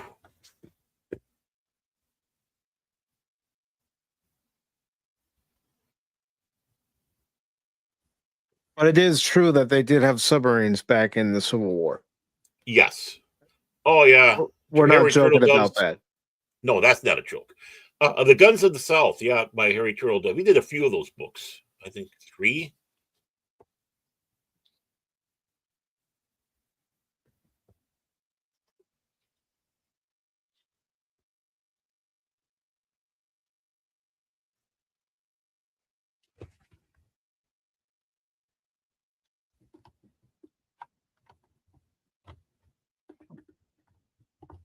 Can you imagine losing all your children like that? Which was a common thing. Unfortunately. One of the reasons why they had to have large families, they said back, they could have free labor. Well, no, a lot of the times you start looking at how many of these kids died when they were young. Babies are 4 or 5. It was part of the, just to make sure you had the procreation. You want to make sure that your line continued on.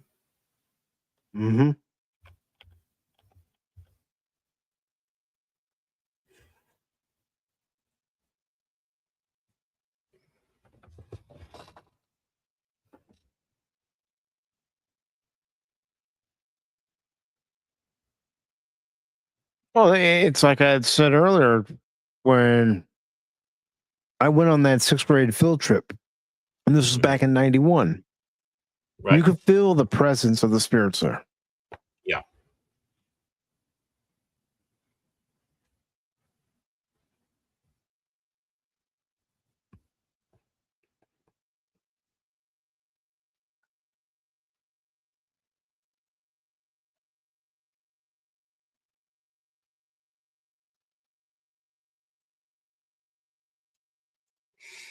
Of course, again, with the connections, of course, the Seventh Cavalry, that was after, after the war, Lieutenant Colonel Custer had.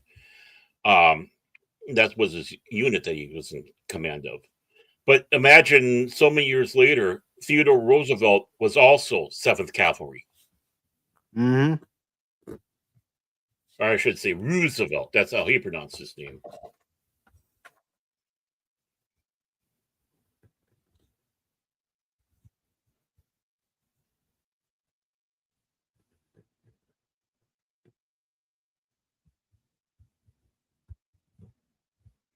Yeah, I brought that up earlier. I mean, Richard Jordan, how he fought through that, and what a great actor! And you can see he's not well. Hmm.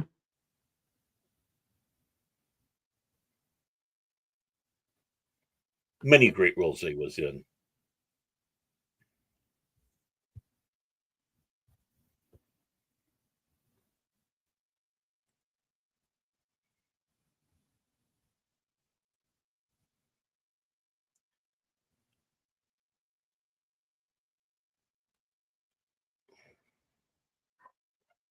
Richard Anderson playing George Meade, who was working on trying to make a $6,000 man back then, cyborg.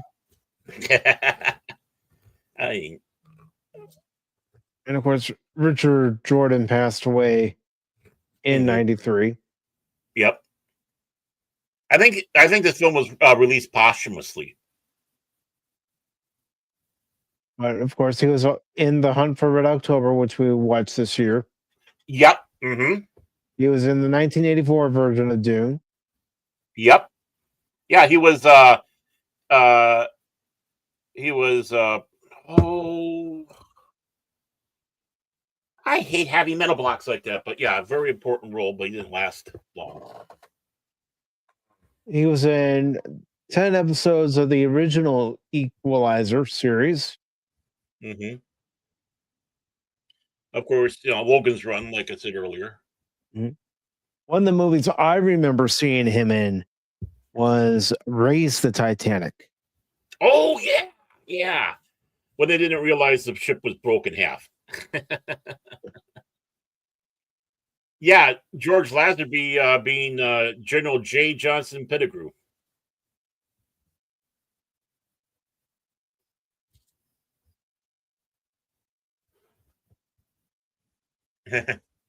Gentleman's Club.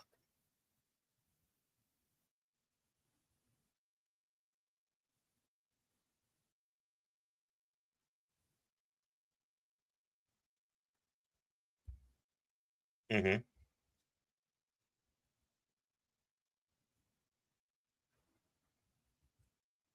Yep.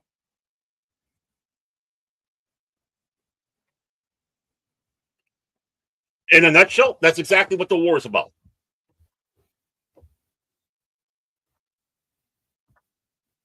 All in one neat, clean package. No extra dialogue Right. needed. No extra padding. Right. It was boom. And yeah. Yeah, this was a posthumous release, sadly.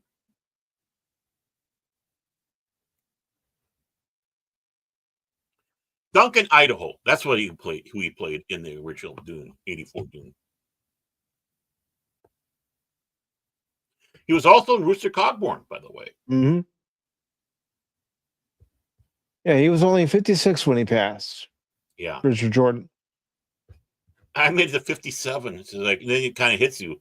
Damn, last year would have been my last year if that was my situation. It's like, really, wow, too short. Hmm. Too young.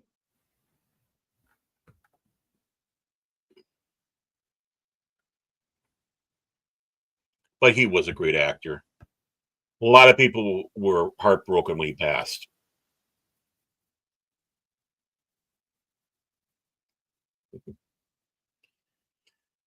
See, the Confederates had James Bond, for crying out loud. They should have won. Oh, that woman, George Lazenby is not considered one of the better Bonds.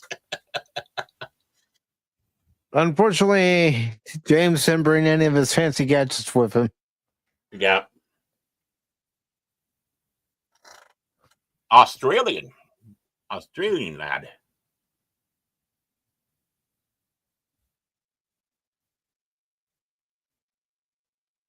Mm-hmm. But Ulysses S. Grant. But yeah, if you want to have the Civil War in a nutshell, it was explained right there. That's what it was.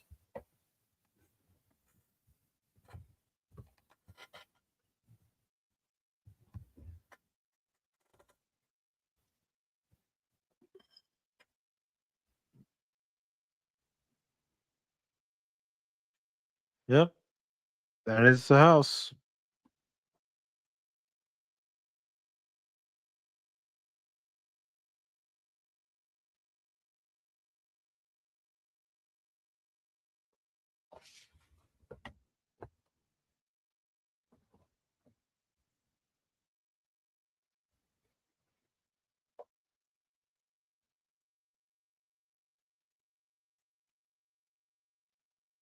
Mm-hmm. That's a lot of things too. A lot of these were already battle hardened men Mm-hmm. because other little things that were going on. Yeah.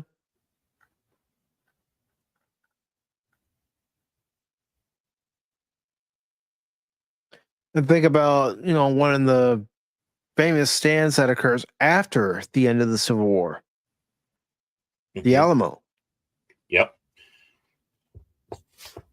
Yeah, and that was something to try to keep Santa Anna busy while Houston got everything all prepared. They made that noble sacrifice. And they were wondering, why didn't Houston come down? And what? Because that was not what the Alamo was about.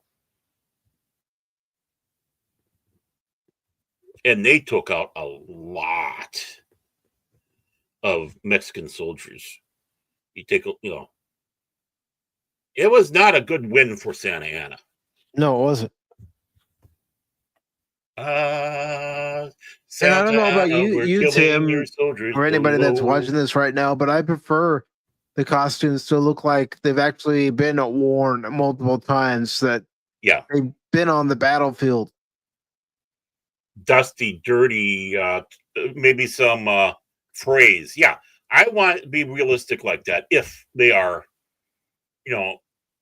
this clean. I mean, they're dirty. I mean, look at that. I mean, he's dirty. They weren't all these pristine like they do like in 50s movies and all that, where everyone looks like they just came out of came out of salon or whatnot. But one of the good things about Lord of the Rings, our good old little Elijah Wood, playing Frodo, and they were supposed to have that close-up scene of him holding the ring, and his fingernails were all dirty and chipped and all that. They didn't look good, and he was kind of self-conscious about that. And Peter Jackson, no, it looks real. This is perfect. Mm-hmm. That's what I like. If you're going to go all out. It looks like you've been going through this journey. Mm-hmm.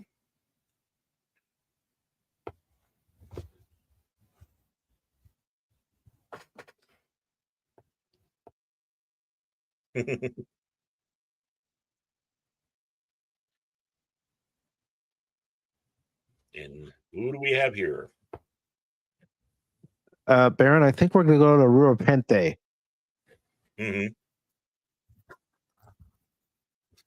I think he's a soul hunter. And what a perfect place for a soul hunter to be. No technological frontier. I mean, he had several appearances in the various Star Treks, mm-hmm. including a Klingon. Other than on Star Trek 6, Doctor Who, the fake Doctor Who series. He worked with his son on that one, and he was even in the first reboot Star Trek movie. Mm-hmm. Oh, really? Okay. And he was also in the Max Headroom series. got to find that series. That was a good series. Weird, bizarre, surrealistic, perfect.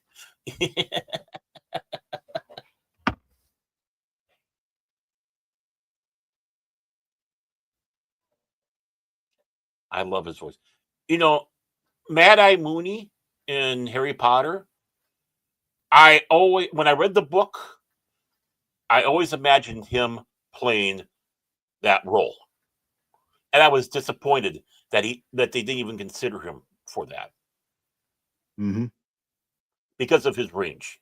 He had such a great range, He did. and that voice, Recognizable, distinctive. right? In British teeth.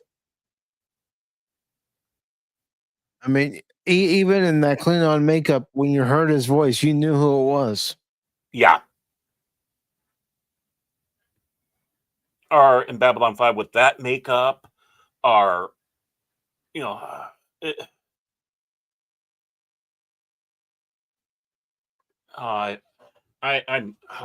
was so sad when he passed too. I mean, granted, he was 86 when he passed in 19, but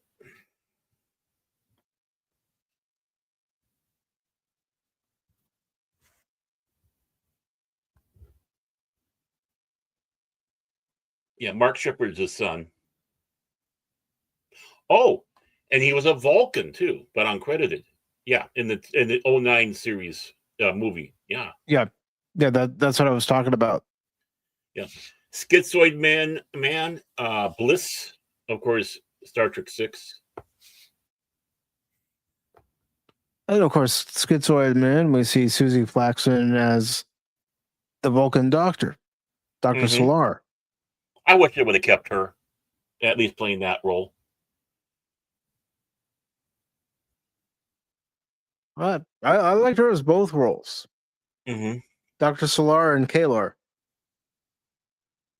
Did you know that he was up for the role of Jakar? No. Yeah. It was between him and Andreas Katsoulis.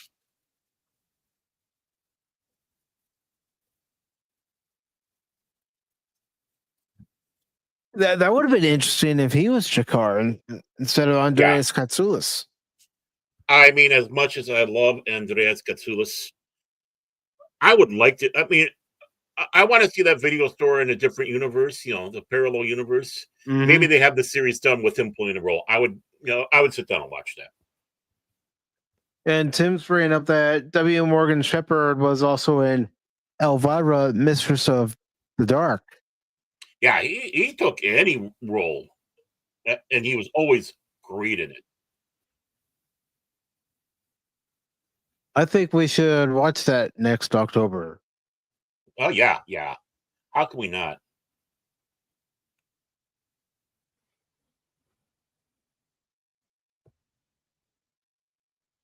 And don't worry, folks. Next Sunday, we're actually going to talk about some articles.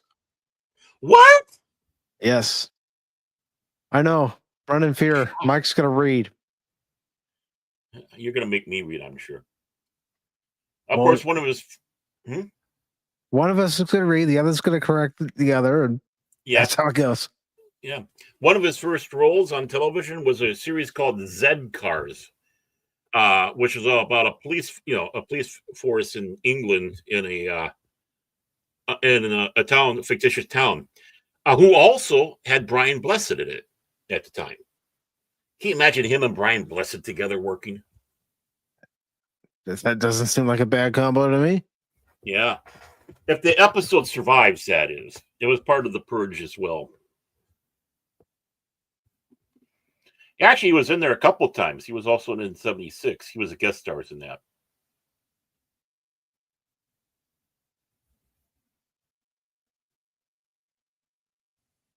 I'm just looking to see. Oh, okay. We're still good. We're still good. So if you guys see me do that, it's just me checking to make sure we stop as close to that 2-hour 16 mark as possible. Yeah.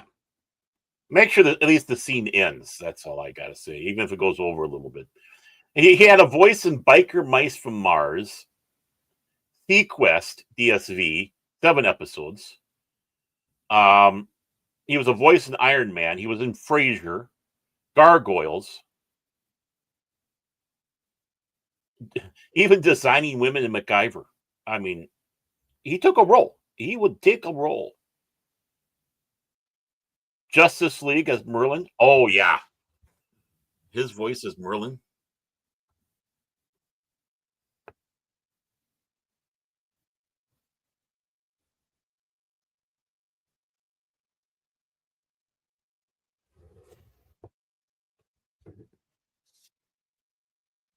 In video games, too, he voiced. What a great voice he had. Great actor. Miss him. When we get to that point, Tim, I'm not going to stop it in the middle of battle. Yeah, he would. He says this. Trust me. He even told me back. What I'm going to do is right in the middle of the battle. I'm going to end it and laugh and go, okay, come back next time. This is the only time I'm going to do this. Why would I stop a movie in the middle of glorious battle? Mm-hmm. There is no honor in that.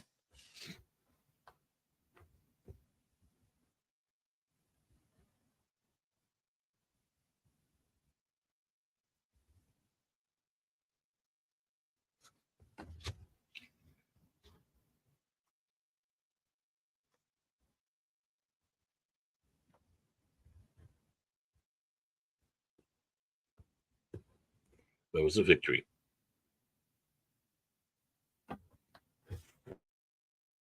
Mm-hmm.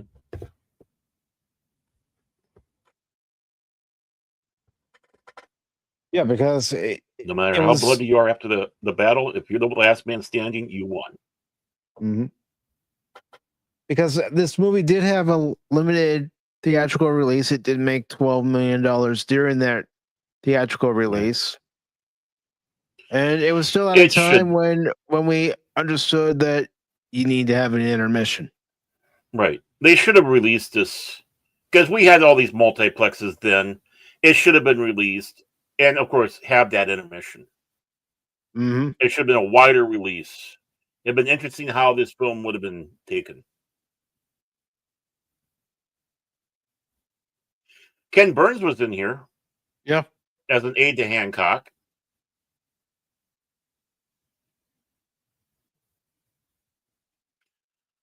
One of the historians was in there playing General Alexander S. Webb. And Ted Turner, yeah, he had an uncredited performance as Waller T. Patton, Colonel.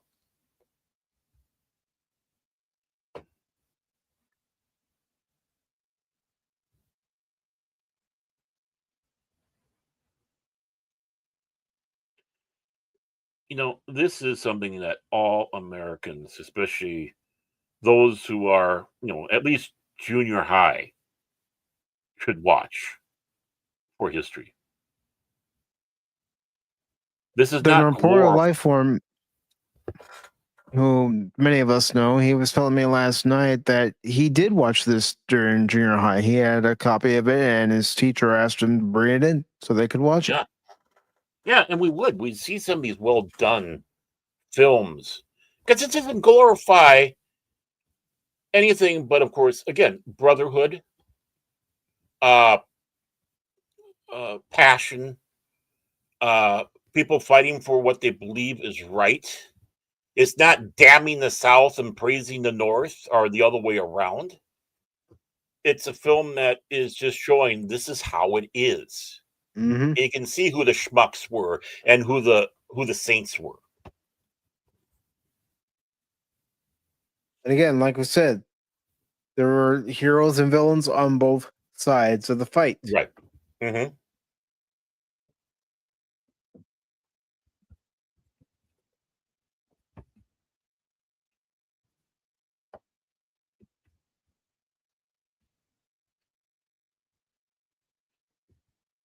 See, that's the important thing. The federal. Those are very important words because, again, it conveys that federalism. And yes, the United States was in violation of the 10th Amendment and other parts of the Constitution. Where if you were guaranteed to secede if you didn't want to be part of the United States, Hmm. but Lincoln was sure damn fired to make sure we stayed one union. He didn't want to have a split nation under his presidency. That'd be a bad look. Hmm. I know I'm stating the obvious. I've always done Yeah. that well. Yeah.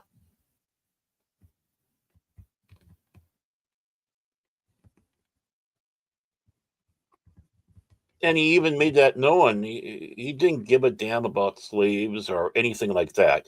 He just wanted to keep the nation one. And the Emancipation Proclamation, all that was grandstanding. It was only freeing the slaves in the South, but technically the South at that time was another nation. It holds no power. But it was a good, it's like, look what I just did here. I'm grandstanding. And we have to remember there were 3 slave states in the Union. 3. So if this war was all about slavery, why did we have 3 slave states? Exactly.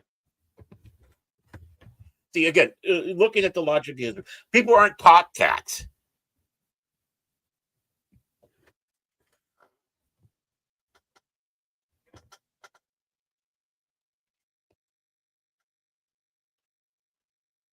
One of the story, the story, he's with Harriet Tubman, I believe it was Lincoln, and they had a bunch of soldiers marching by, and they were singing "John Brown's body is a rotten in the grave," and of course, there's different variations, and they can get pretty ribald. A lot of people don't realize there was a lot of ribald songs, and she kind of made a complaint about the song and them singing and all that. He goes, "Well, why don't you write something else?" So she took the tune and did "Battle Hymn of the Republic." Hmm.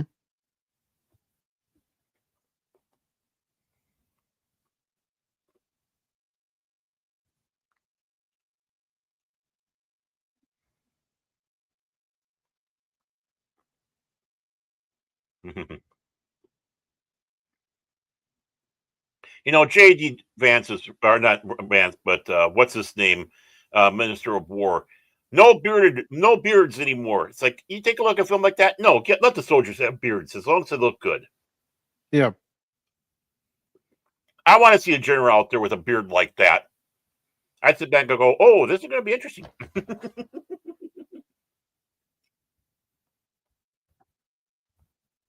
Oh yeah, that's one of the versions. That's one of the versions, but some were worse than that.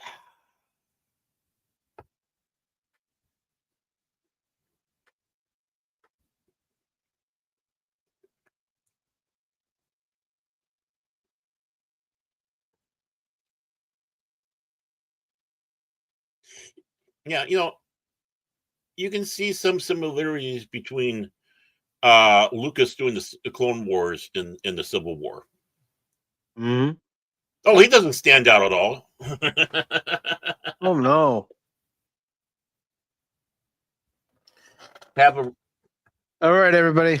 Aim your muskets at the man in the red. mm-hmm.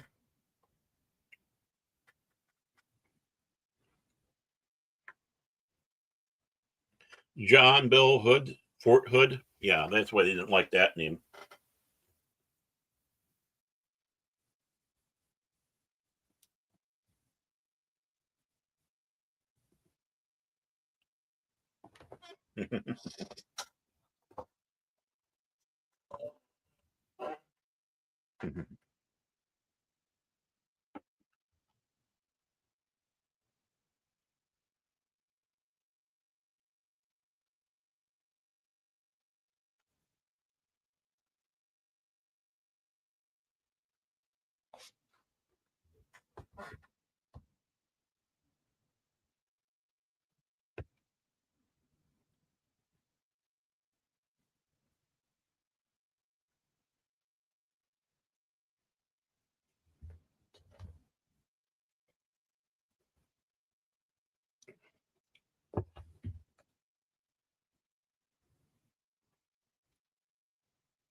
Mm-hmm.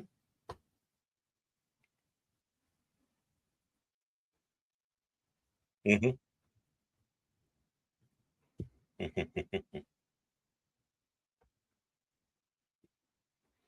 So we invented soccer.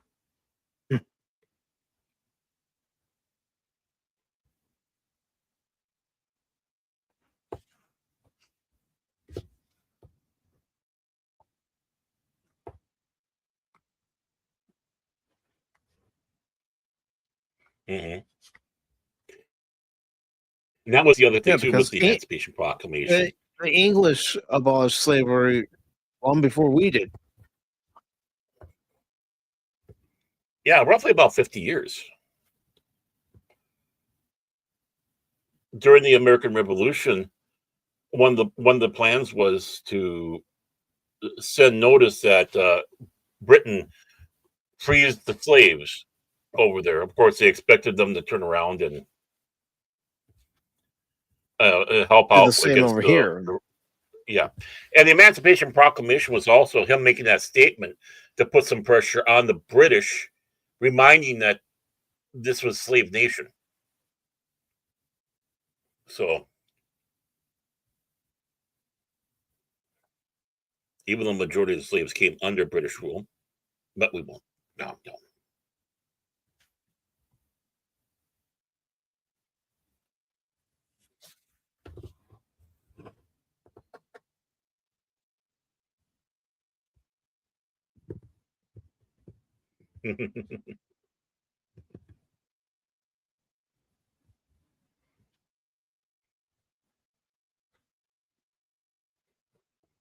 And you can see with this guy here how he's trying to worm in the alliance with England and stuff like that. Mm-hmm. Because again, Britain, England, they had an ulterior motive. Mm-hmm.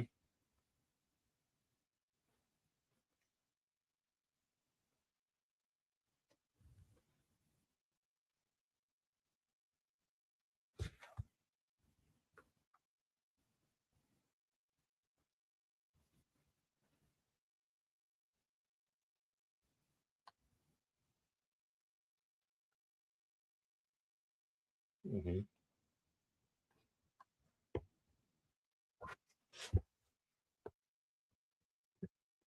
It's interesting hearing military men, especially when they come from other nations and talking and how they talk to each other. Talking military code and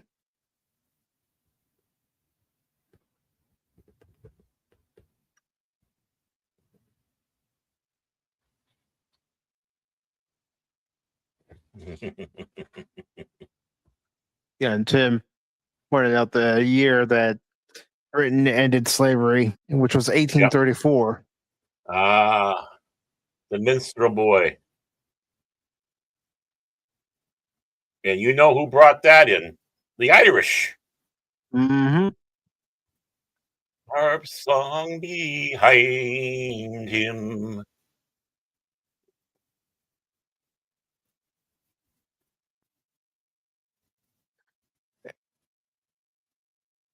And this is also Son in Next Generation. Yep. Because of a certain Irishman in that show. Mm-hmm. Chief O'Brien goes over to the Phoenix, talks to Captain Maxwell. Mm-hmm. They would sing that song, especially during the Cardassian War, which is apropos. And look how reverent they are to that song. Mm-hmm. Because it had meaning.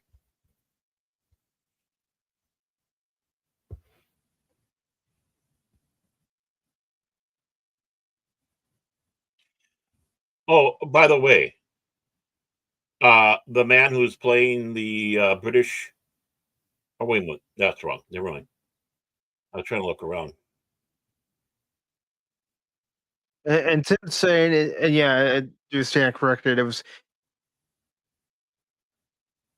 actually 1937 that the British Empire held slaves. Mhm.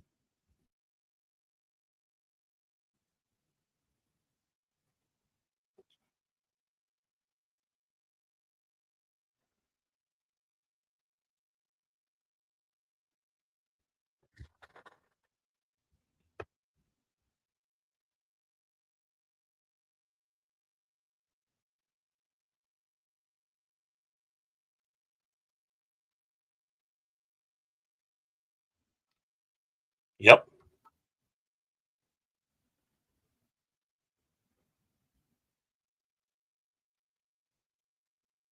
Hmm.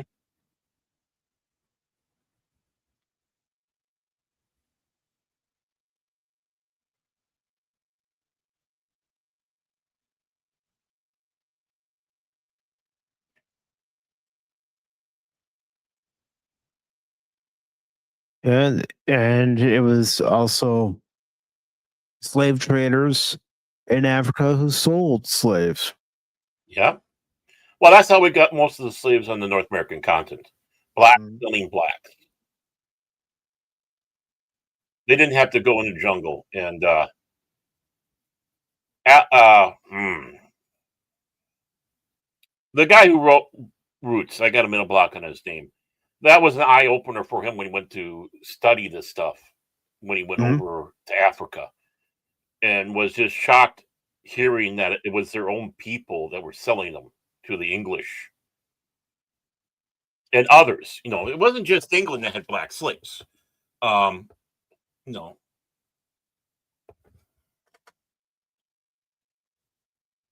Alex Haley. Yeah, I thought it was. I just having a hard time getting that name, but yeah, it was an eye opener for him on Yep. that one. Yeah. I was just going to read what Snorty said over on Cosby. Oh, General George Thomas was a Virginian to adhere to his oath and fought for the Union. right. And this was not easy decisions for people to make. No, Oath, again, duty. we Yeah. we mentioned Robert E. Lee. He had Hmm. to make the choice, and he chose to fight for the Confederacy because he wanted to fight for home in Richmond. Hmm. Yeah, and we still have points today that we have slaves out there. So Hmm. don't think the slavery is all gone. It's not. I mean, even Arab nations on the down low have slaves. Well, even China. Yep. Oh, definitely China.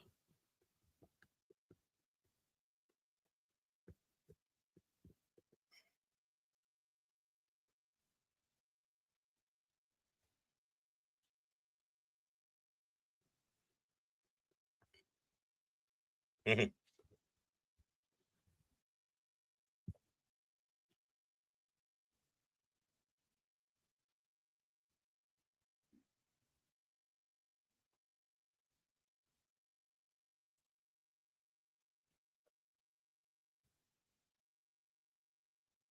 There's Stephen Lane.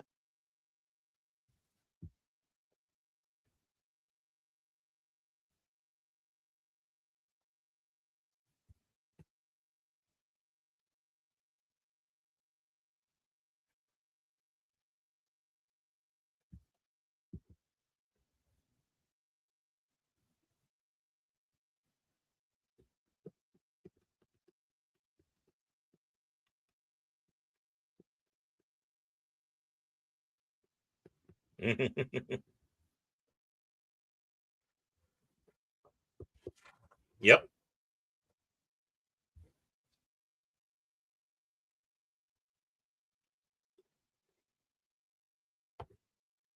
Just checking, Yeah. folks. No matter how, no matter how much they abhor the orders, they still went in.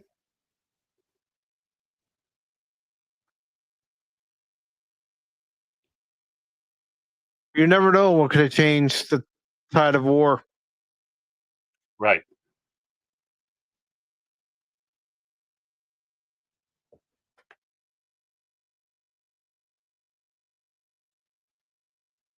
Boom.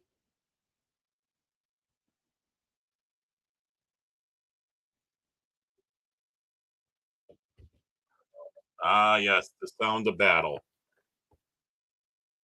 Battle cries.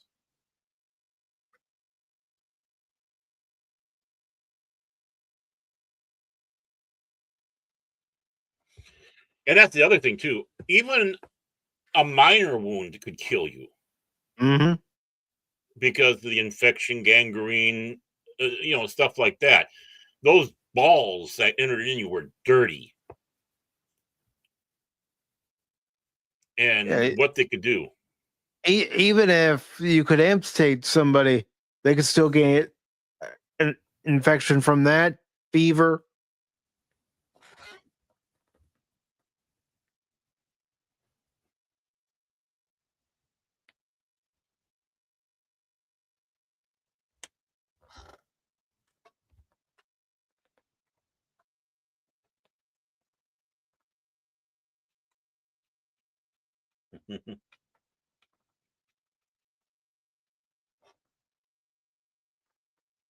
Oh yeah, you're right, but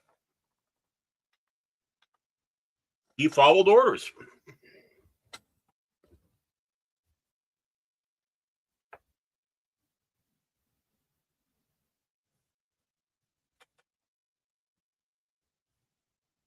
Unfortunately, took his life. Mm-hmm. Even generals were dying in this war.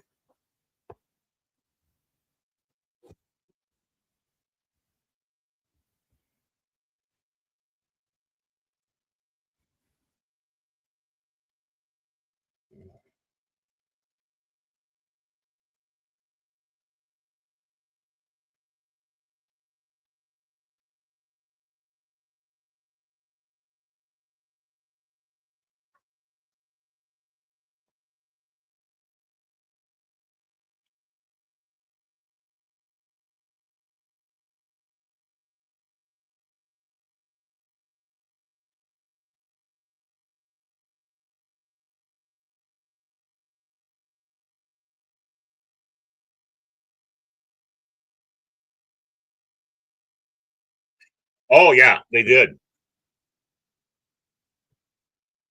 After the They battle played is a big role. over, yep. After the battle is over, everyone, this is where I'm going to stop for this half of the movie. Sounds good to me. Yeah, the first Minnesota, they were the first to sign on.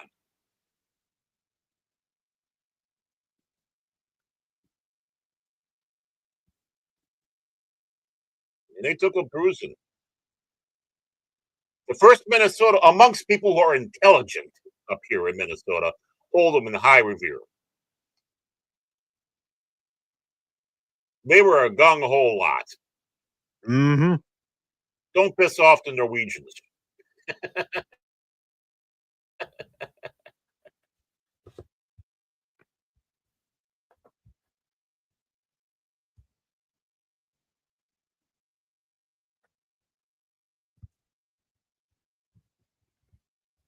Mm, sounds like a steak.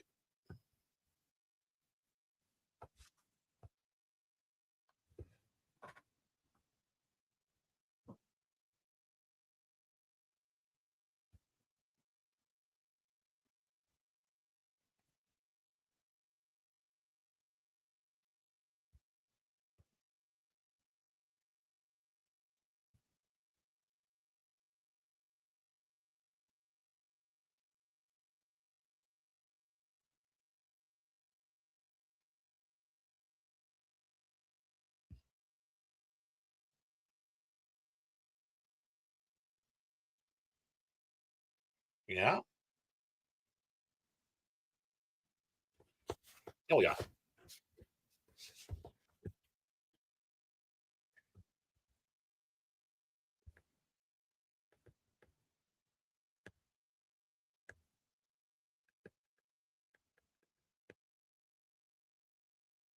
Mhm. Yeah, you took the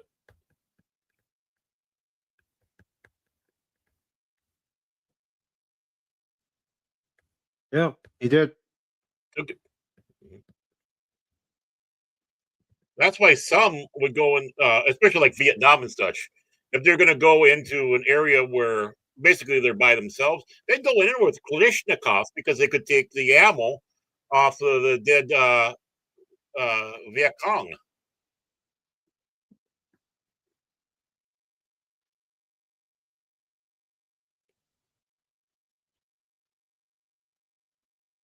And Story has some trivia.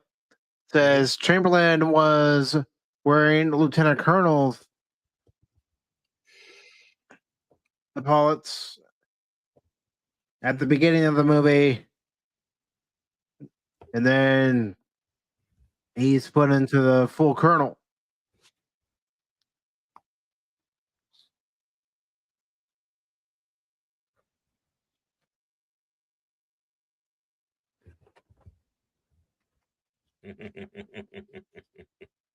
That was important.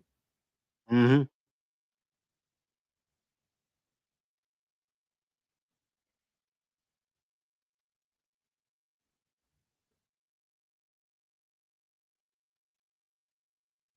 He's giving their fighting spirit a chance to have honor. Mm-hmm.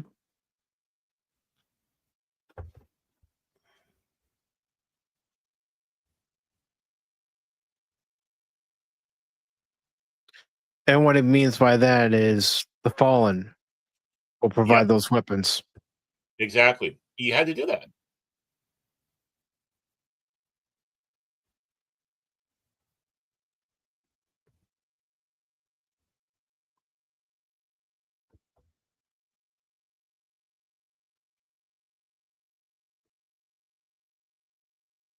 Oh, but when we said about the one man, the actor Kevin Conway, not to be confused with Kevin Conroy, who played Batman. Not the same person. Yep. But also an impressive range of work that he had.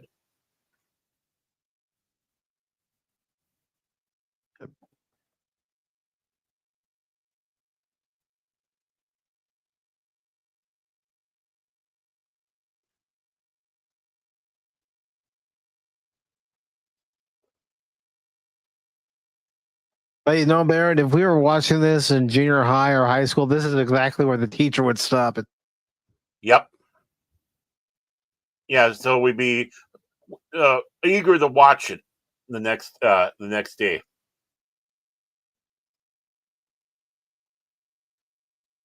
Too bad you didn't have General Hooker, the man who gave us the term, Mm-hmm. that carousing bugger.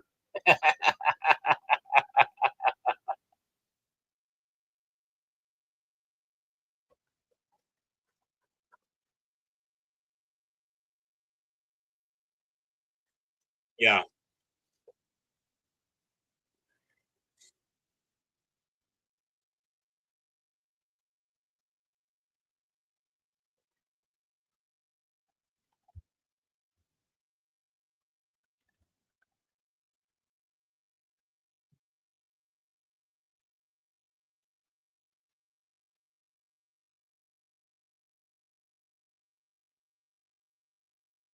And Lady Misses bring up that the U.S.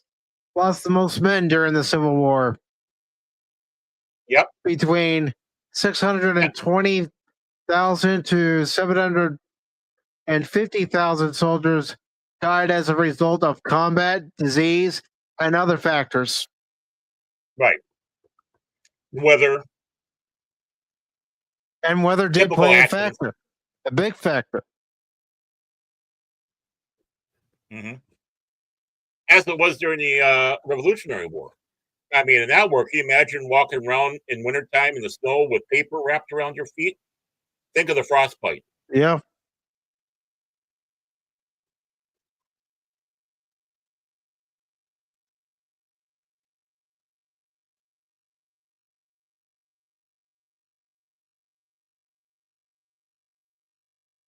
And see, nowadays, a superior officer would just be sitting back relaxing while the real soldiers are out there fighting. Not back then. No, because they were real soldiers. They had to watch. They had to observe the battlefield. Yeah, they might be behind, but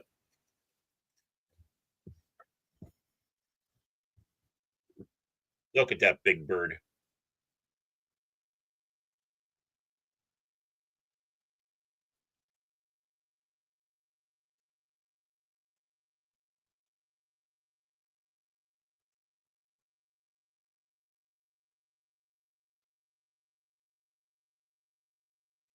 Of course, you see the bodies of the soldiers slumped over the tree limbs, and Hmm.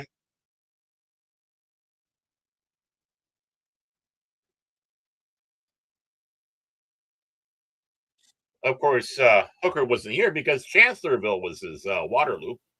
mm-hmm.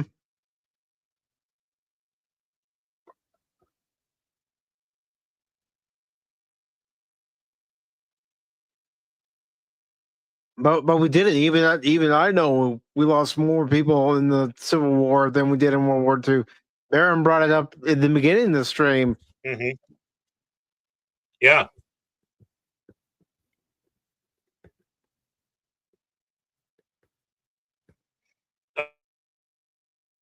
Of course, back then, the chevrons for our NCOs were upside down like the British. I don't know why they changed it to how we have them today.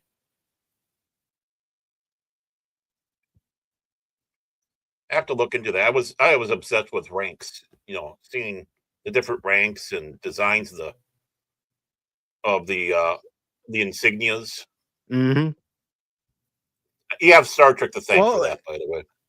during World War II, remember, on aircraft there was the star. It had the circle around it, but there was also a red circle dot in the middle of the star.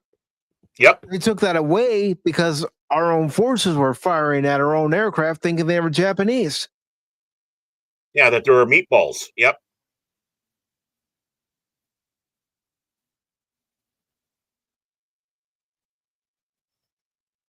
Well, when you're in the heat of battle,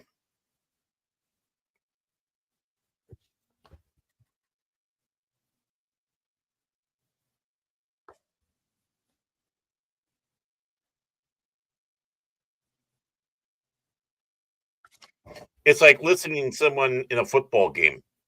But think about it. All football is, our rugby is, Military especially, strategy. yeah, you're fighting a little war. And hopefully nobody getting hurt in that war. I'd rather have wars that way. Let's have a big sporting event.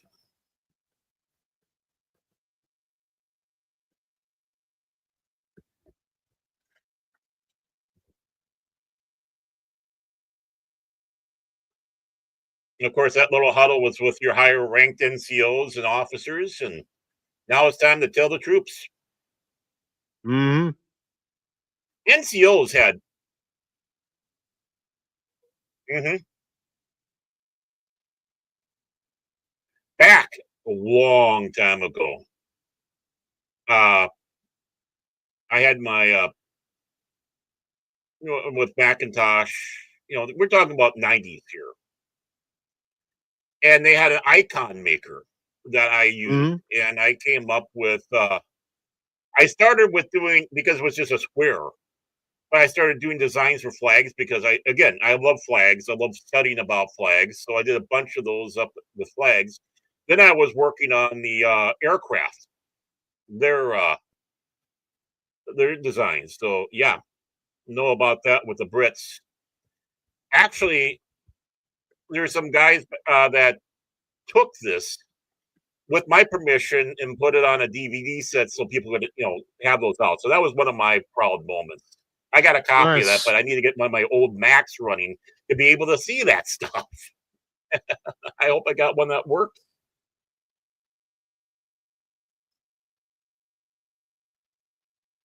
Yeah, the soundtrack is excellent in this movie.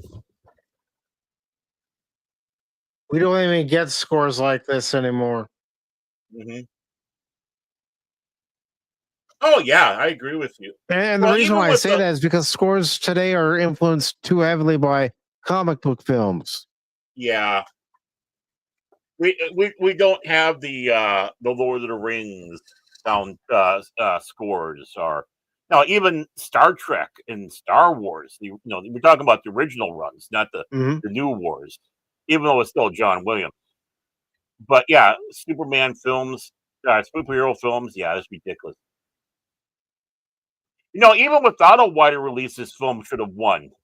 There's films Hmm. that have there's films that have only been shown at Sundance or whatever, and that's the only because that was technically released that year. They get awards; they're nominated. No one's seen them. No, you don't.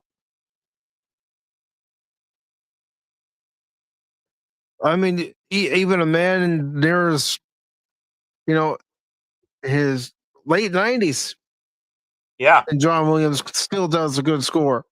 Yep. And that, the funny thing is, he doesn't really think much of the Star Wars. He doesn't think that's his best work.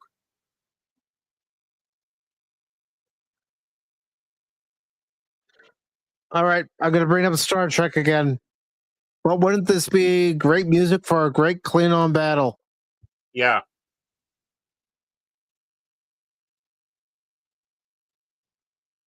Or any battle, even the Dominion War. Yeah.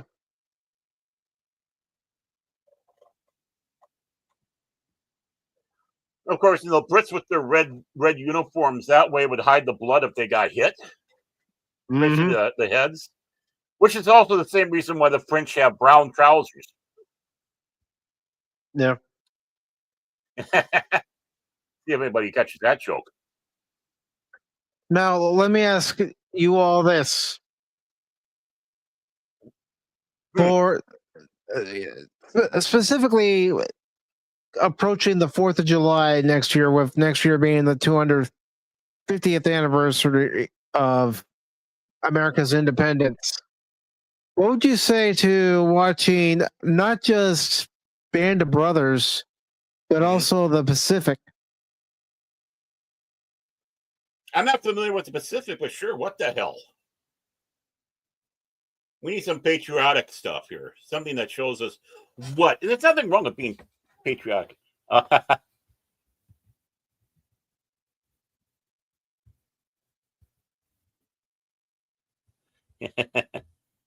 Yeah, there's those weird things where like that with the sword. The guy who had a Bible in his breast pocket and stopped the bullet and other things. I mean, It was just something I was thinking about because, to be honest with everybody, I would have shown this particular movie this weekend. I would have waited till we got closer to the 4th of July,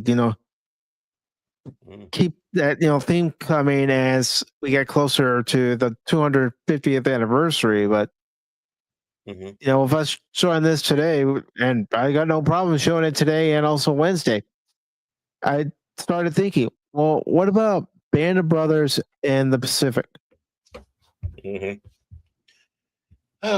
Thanks, Shane. You cheated us of our 4th of July movie. I'm kidding. Not That sounds like a Shane. great idea. It's Tim that recommended this one. Oh, Tim. Well, I want to blame Shane anyways because he's wrong. I'm just trying to figure out who the anonymous deal is over on Kosmi. If you don't mind identifying yourself.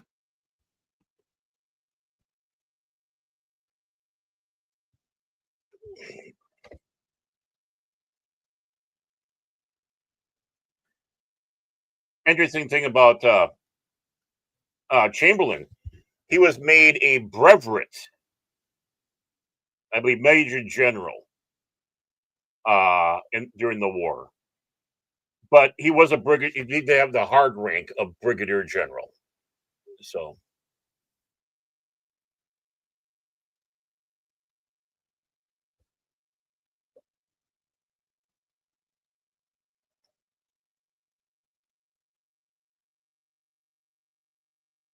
Aha. Shano. Yeah, Shane. See, he's wrong. That's why I can blame him. Yeah, he's the anonymous deal that's over in Kosmi right now. But he can't hear the film. Can you see, like, maybe the volume on your side? Oh, smoking meat. Ooh, he's smoking his meat, ladies. No, he's saying he can't hear the stream, and Oh, watch the movie at the same time. So he could be on his huh. phone. Sorry to hear that. Phones can be I don't like doing much on my phone, to be honest with you.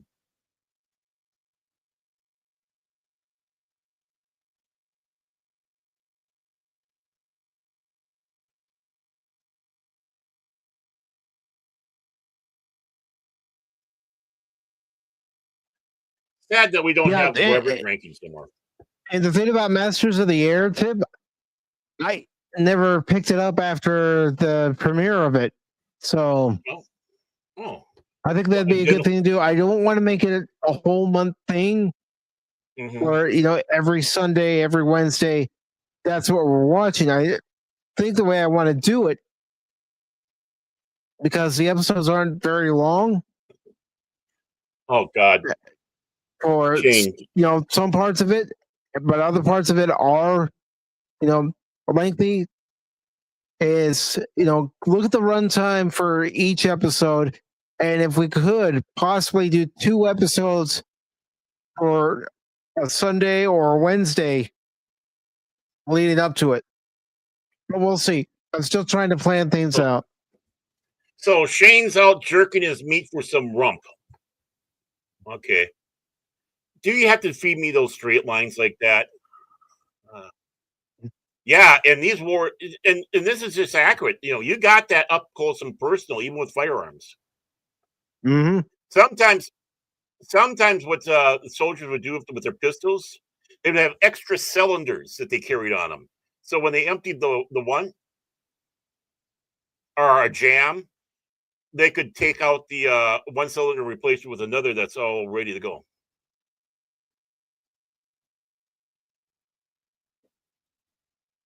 Yeah, hand to hand, it's Yeah, it is. Doing live steel Viking era, and I mean, yeah, we're not dying, but the fact that you're that up close and personal with the person you're fighting, and Yeah, thinking, my God, what what the hell? Yeah, we had mentioned that in the beginning of the stream too, Shane, where Baron had mentioned that the war was started by idiots. Yeah. One of the idiots was Lincoln. Mm-hmm. I know he's this revered god amongst presidents, but he screwed up big time. And some of it was ego. Being that determined to keep the unions together, they would have this. I mean, honestly, does that sound like someone who's got the best interest of the nation? No, sounds like a tyrant.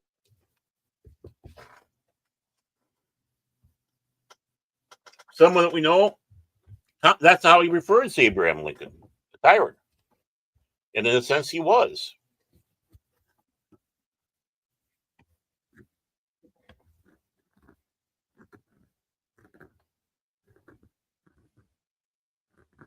It's like we thought we got rid of the Whigs and the Federalists, Me, I'm an anti-federalist. During this, I probably would have been on. I would probably went to the southern side, the Confederate, because of that. Not because I'm a racist. All right, folks. I'm gonna go ahead and stop it here. Okay. Ooh, good point. I'm stopping it here. Fix bayonets. You don't want to hear that. Big joke in Warhammer 40K, fix bayonets, but yeah, yeah. Again, up close and personal. Mm-hmm. I think this is a good point to stop it. We'll resume the rest of the movie on Wednesday. Yeah, I can't wait to see who wins. Unfortunately, you can look at it from a broad perspective and say both sides lost. Yeah, they did. Yes, Lady Mist. I didn't want to do this watch party all in one sitting. with this being close to 5 hours long, which This is is our why tradition. we're doing part 1 this afternoon and then part 2 Wednesday night. We're going to pick it up exactly where we're at right now. He's writing down the timestamp, folks. Maybe he'll rewind it just a little bit so we get warmed up for it. Yeah. What I'll do is when Jeff Daniels was speaking, I'll get it to that point before he says bayonets.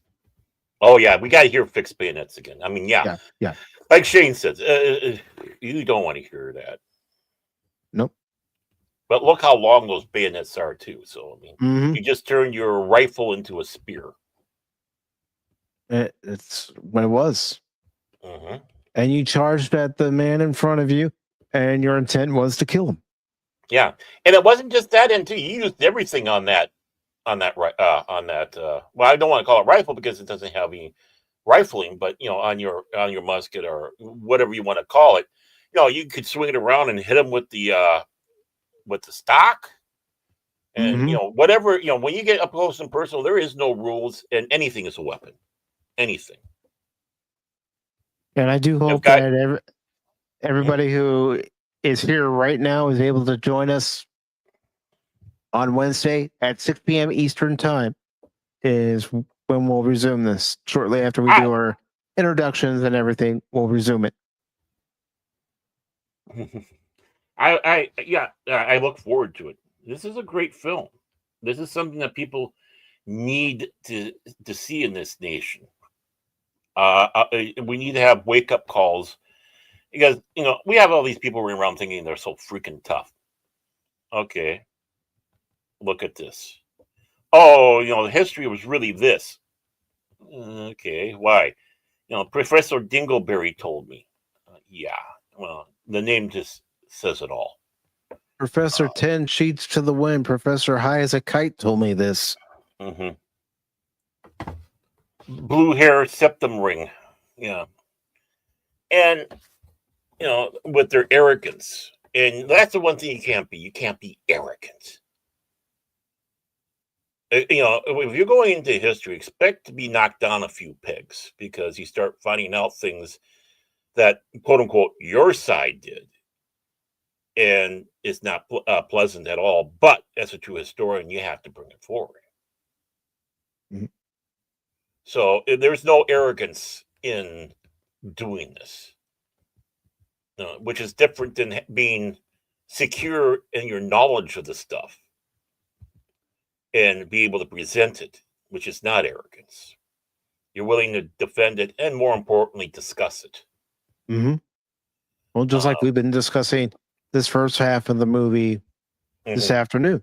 We'll be discussing the second half of the movie Wednesday afternoon. And Tim, I do have the Battle of Gettysburg short documentary bookmarked, so I don't have to go looking for it again.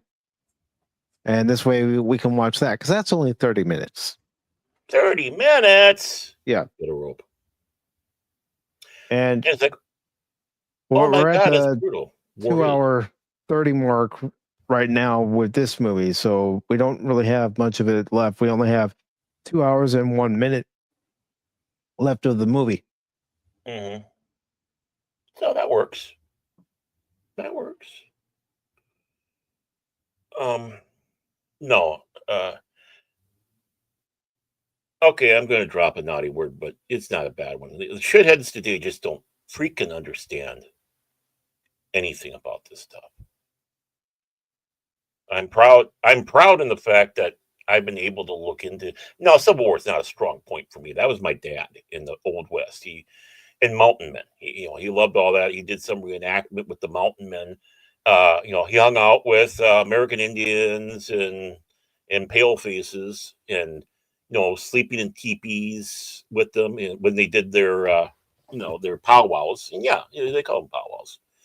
And having a grand old time talking history, talking to people about what it was like being a mountain man, how the Europeans and the American Indians interacted both peacefully and not peacefully amongst their the differences in the culture, which important. We don't hear that. It's only today is just one side. It's like, oh, all Europeans are colonists and they're horrible and stuff like that.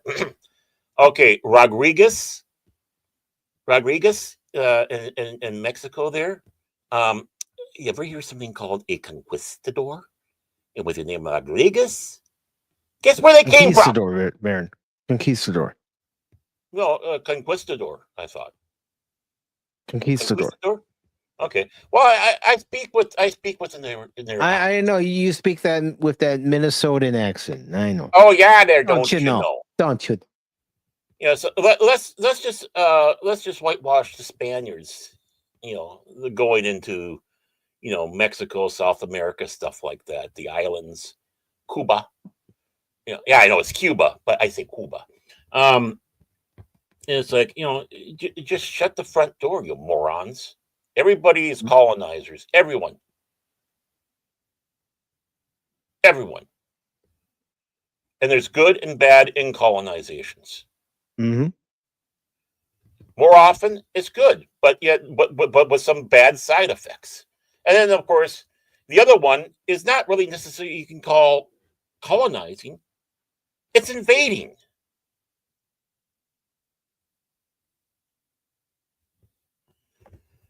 So, I mean, people have got to get their head out of their arses and understand the meaning of words. Of course, we don't have they want to change things around so much and destroy our language, because if we do that, everybody is confused and they don't know the meaning behind these words. And then they can go around and say stupid things. But, it's a harsh world. Everything's harsh. There is no paradises. Again, you have good and bad in anything. You had good people in the Third Reich, Germany. There were good people in Germany during World War II. You even had generals that were, quote unquote, good people. Ernest J. Rommel being one of them. Ernest J. Rommel was not part of the National Socialist Party. But he, like Lee, was fighting for his nation. And he made sure that the certain broken cross was as small as possible on anything he had. Because that's not what he was fighting for. He was fighting for Deutschland. And, basically he got caught up with a Valkyrie and all that, and was, given the order to terminate his career, which ended up being in a car. Whether he did it or the Germans themselves, the Gestapo did it, who knows? But again, there's an example of that. Even someone who was within the military, a noble warrior. What if he was on our side? What if he defected? So you're going to find that. It's just, again, it's not all blanket. People are fooled by their governments. They don't understand. They're good people, but they've been given the propaganda. Or in certain cases, they're taking the kids and doing the heavy propaganda too, going through their youth programs, whether it's Soviet Union, through the National Socialist Germany, Korea, North. My word. All of this is propaganda. That's all they're fed. Yugoslavia back in the day, even though they made sure they had time, that wasn't all propaganda. Tito was smart. He was a smart guy. He kept the Soviets away, had his little communist nation working in alliance with, but it's like, no. Stalin and Khrushchev, you guys, you don't have a say here. And was able to keep that region together, that it took many years after his death for it to finally come apart. So, you have to think, and people aren't trained to think no more. They'd rather follow than think. They're sheep. You can't be a historian and be a sheep at the same time, unless of course you are a puppet historian for a regime. But that's different. Then you're a propagandist. You're not a historian. Not easy. It's hard work. History projects get started by someone he doesn't get a chance to live long enough to see it come to fruition. And other people have to pick it up and run with it and work on what he had and find the other notes. Sometimes history is not immediate gratification. It's that complex. The same thing with translations. One of the greatest translated works ever done was the King James Bible. And yes, King James, the first of England, King James the Fourth of Scotland, King James the First of England. Yeah, he did it for some political reasons because he didn't want to have the different denominations fighting amongst each other. So what do? He grabbed the top four of them, brought them together, set up teams, and you had people working on certain sections of the book in the Old Testament, or a certain section in the Old Testament, another one with the Old Testament, maybe another one in on and on. I can't remember how many people, but he had a big team of doctors and philosophers. And you know what they did? Sometimes it came down to a point of one word, trying to get that properly translated. That it took weeks. It took weeks until they came to an agreement on how it should be. On one word. That's how you do it. Yep. Fourth of Scotland, First of England. He was kind of a randy kind of guy, and so was his wife. They had certain little get-togethers, and she would dress very provocatively. So, they weren't angels. There's a great book on that called God's Secretaries. And another one, When God Was English, that talks about this translation. I think they're the same book, just different names on it. But I read the God's Secretaries, and it goes through that detail. It's not a religious book. The guy who wrote the book is proclaiming that the King James Bible is the greatest piece of English literature. He's looking at it in the form of literature that we have in the English language because of the details and the hard work they put upon it. They took 12 years to translate it. 12. With 4 different denominations, no Catholics, please, discussing it in these 4 colleges. So it kept these people bickering over something important rather than other BS that might make the country unstable. Yeah, it was a political move, but look what we got.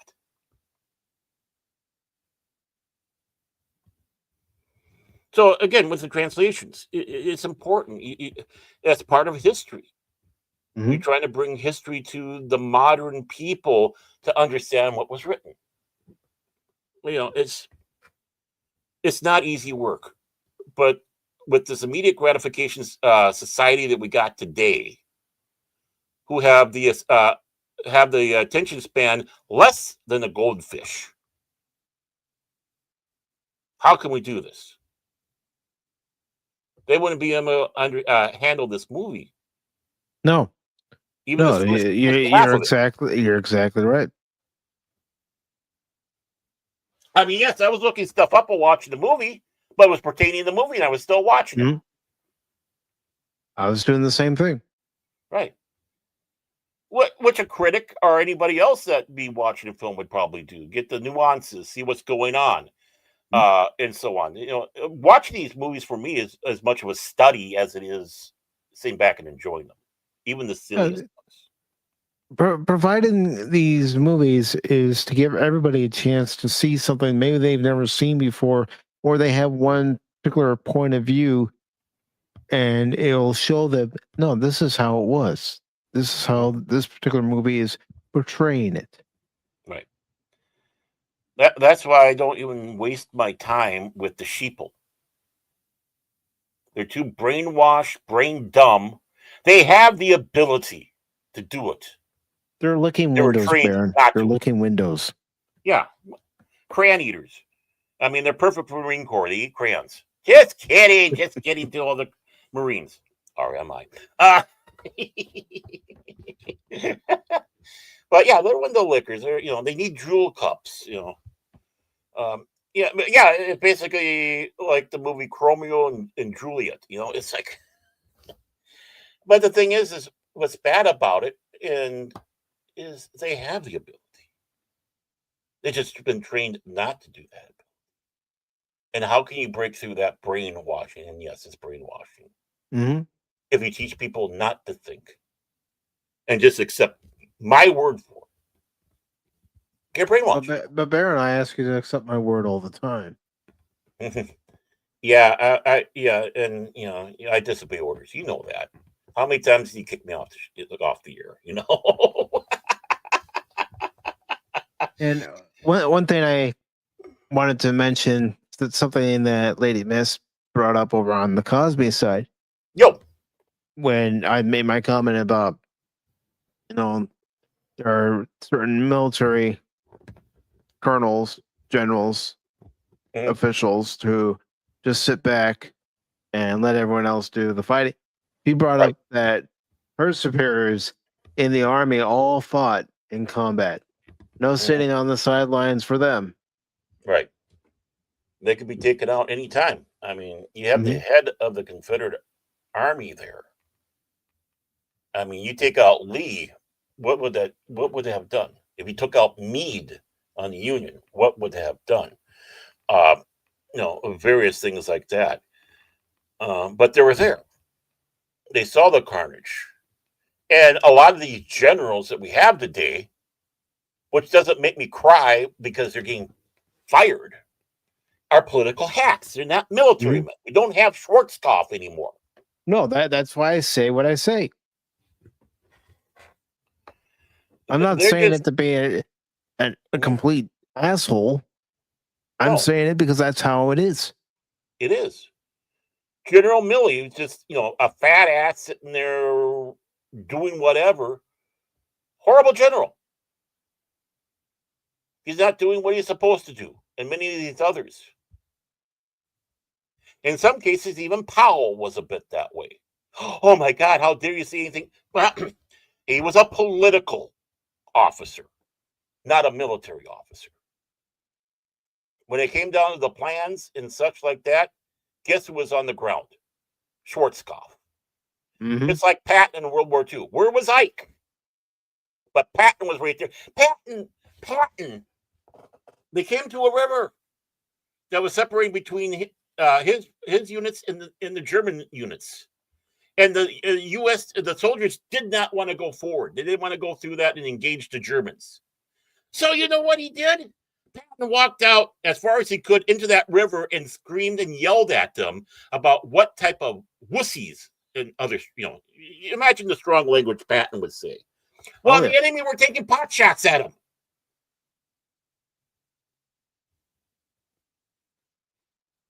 What general would do that today? There is none. I mean, do you remember during the first Iraq War, Schwarzkopf wanted to go into Baghdad? Yep. He wanted to finish it once and for all. We should have listened to him.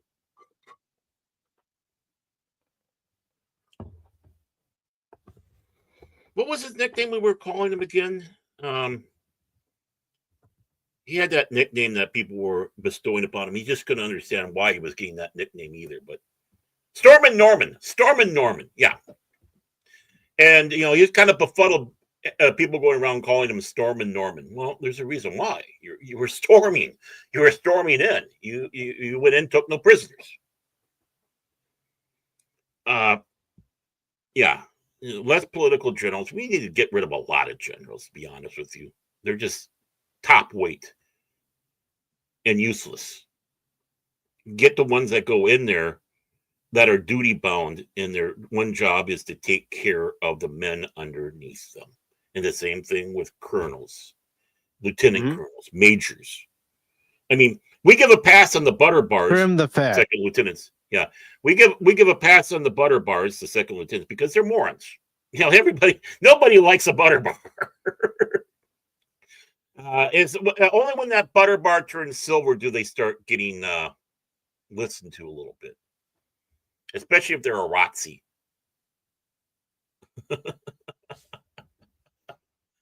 But and that's just it. And this is what shows it. This shows what true bravery is. You're going to go in and die, most likely.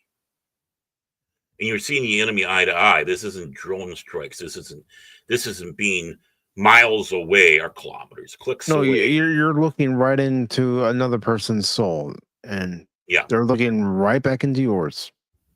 Well, just like Jackson said in the War of 1812, the Battle of New Orleans, which took place after the war ended, but the communications were a little slow. Don't shoot until you see the whites of their eyes. That they're that close. If you can see the whites of their eyes, you can see their soul. You can see the fear, anger, whatever it is that might be going through. Most likely fear. But when he made the Scots turn and run, that had never been done before. That unit of Scots, that was the first time that ever happened, and it was an embarrassment.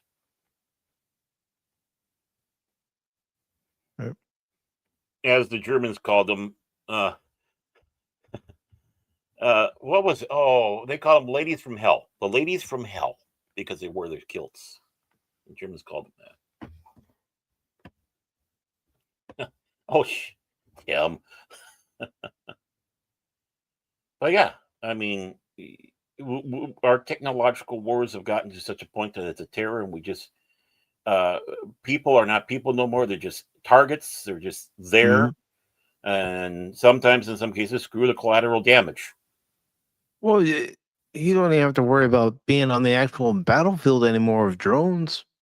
No.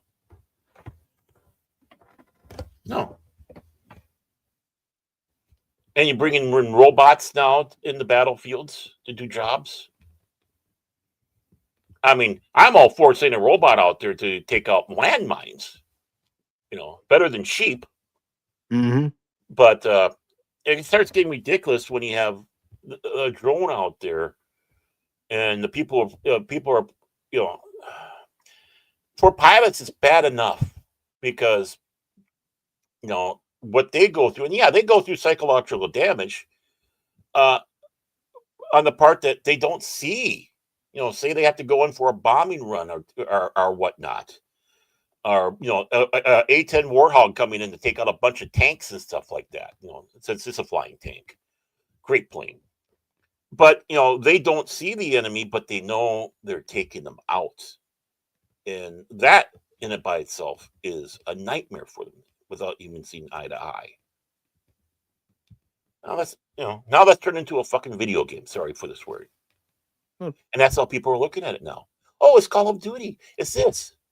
They've been desensitized to the horror of war. They think they can come back. Okay, go back to the respawn point. Okay, I'll be responding. The medic will come. They'll be able to revive me. I'll be as good as new. I'll be at 100% health. There won't be any side effects. AI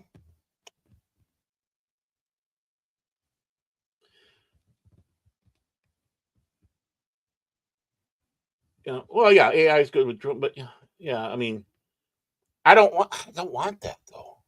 No. It's getting too close to sounding like Terminator. It sounds like Skynet. It's too frightening. What hell have we opened up with this Pandora box? People are starting to rely on it more and more. You look at videos that are being posted, you have to question, is that real or is that generated by AI? I know I'm doing that. Right. I mean, just to put case in point, right? Sackhoff, Katie Sackhoff was on Joe Rogan the other day. I watched that. It's like, oh, this should be interesting. And some are, hummingbirds came up, and of course, you have different sizes, and one of the smallest birds out there is one of the hummingbirds, and brought up about praying mantises taking out and eating a hummingbird. And they went out and they looked for the video, and then Katie Sackhoff brought that up about the AI. He goes, no, these are videos from like 90s and such. These are legitimate videos Then they came across one that was AI, so, and you could tell, right? Because madness has come in different sizes, folks. But the thing is, we're getting this from reliable science sites, stuff like that. This is the real thing. So that's the thing. You do have to question every time. Every time. Did that person really say that? No, it was AI. The big ridiculous thing about it, though, is back in the day when they're trying to talk about the cheap fakes and stuff like that. Mhm. And Anderson Cooper over at CNN, and they did one up with him in an AI and trying to say, see, they did this. This is how they could do it. Except for one thing. At that time, it took several days to do that, to make it look like Anderson Cooper and talk and all that. And he's trying to sit back and say they're doing this real time. You effing moron.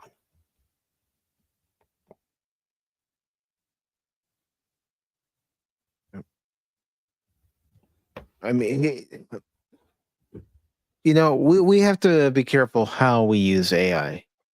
Right. Again, it's nice to use it as an extra tool, especially for helping to create thumbnails, but for anything else, no. I mean, videos where you see, Mr. Rogers in a WWE ring, folks, if you think that's real, no, it's not. It is funny. They're funny. It is funny, especially the one where he turns heel and says why he took out Bob Ross. Yeah, that one.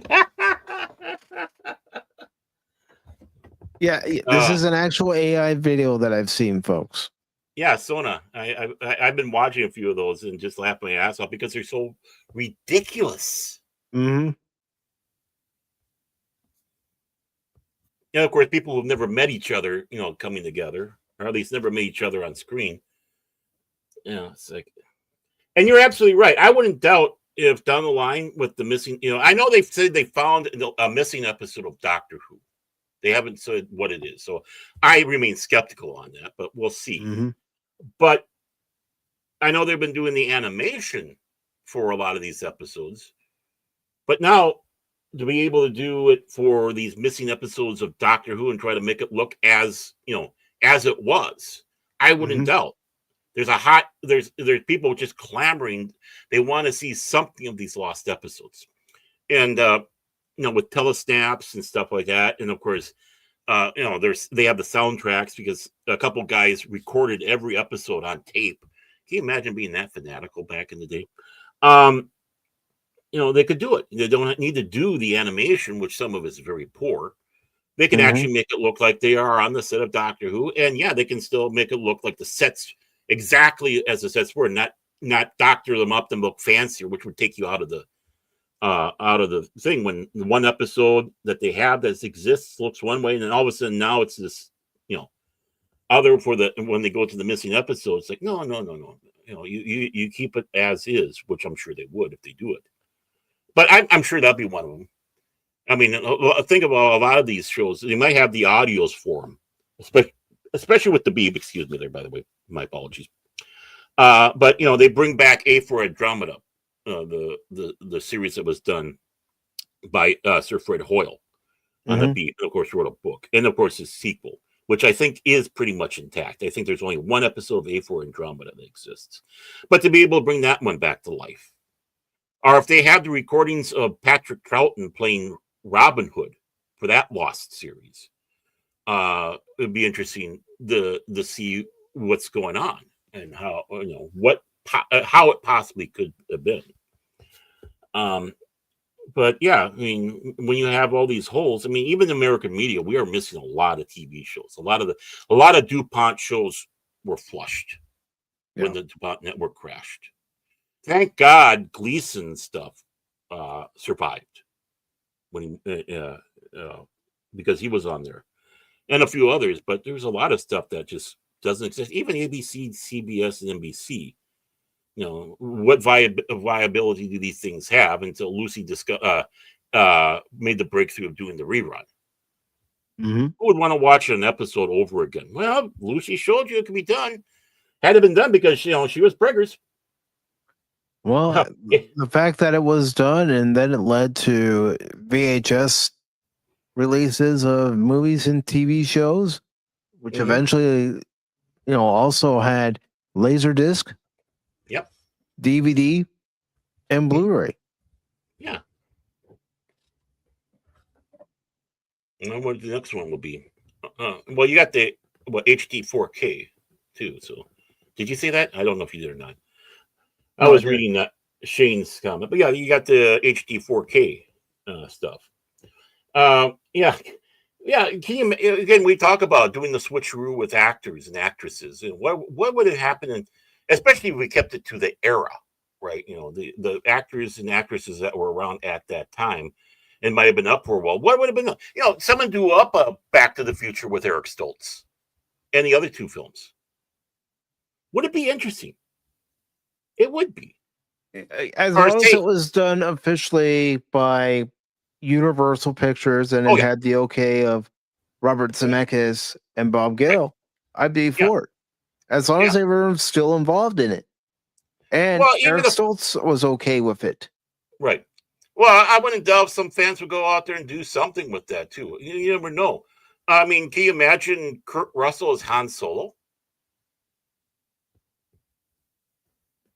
Mm-hmm. He would have been great in that role. Lindsay do an AI of Lindsay Wagner as Captain Janeway. Right. Which, I wish would have happened.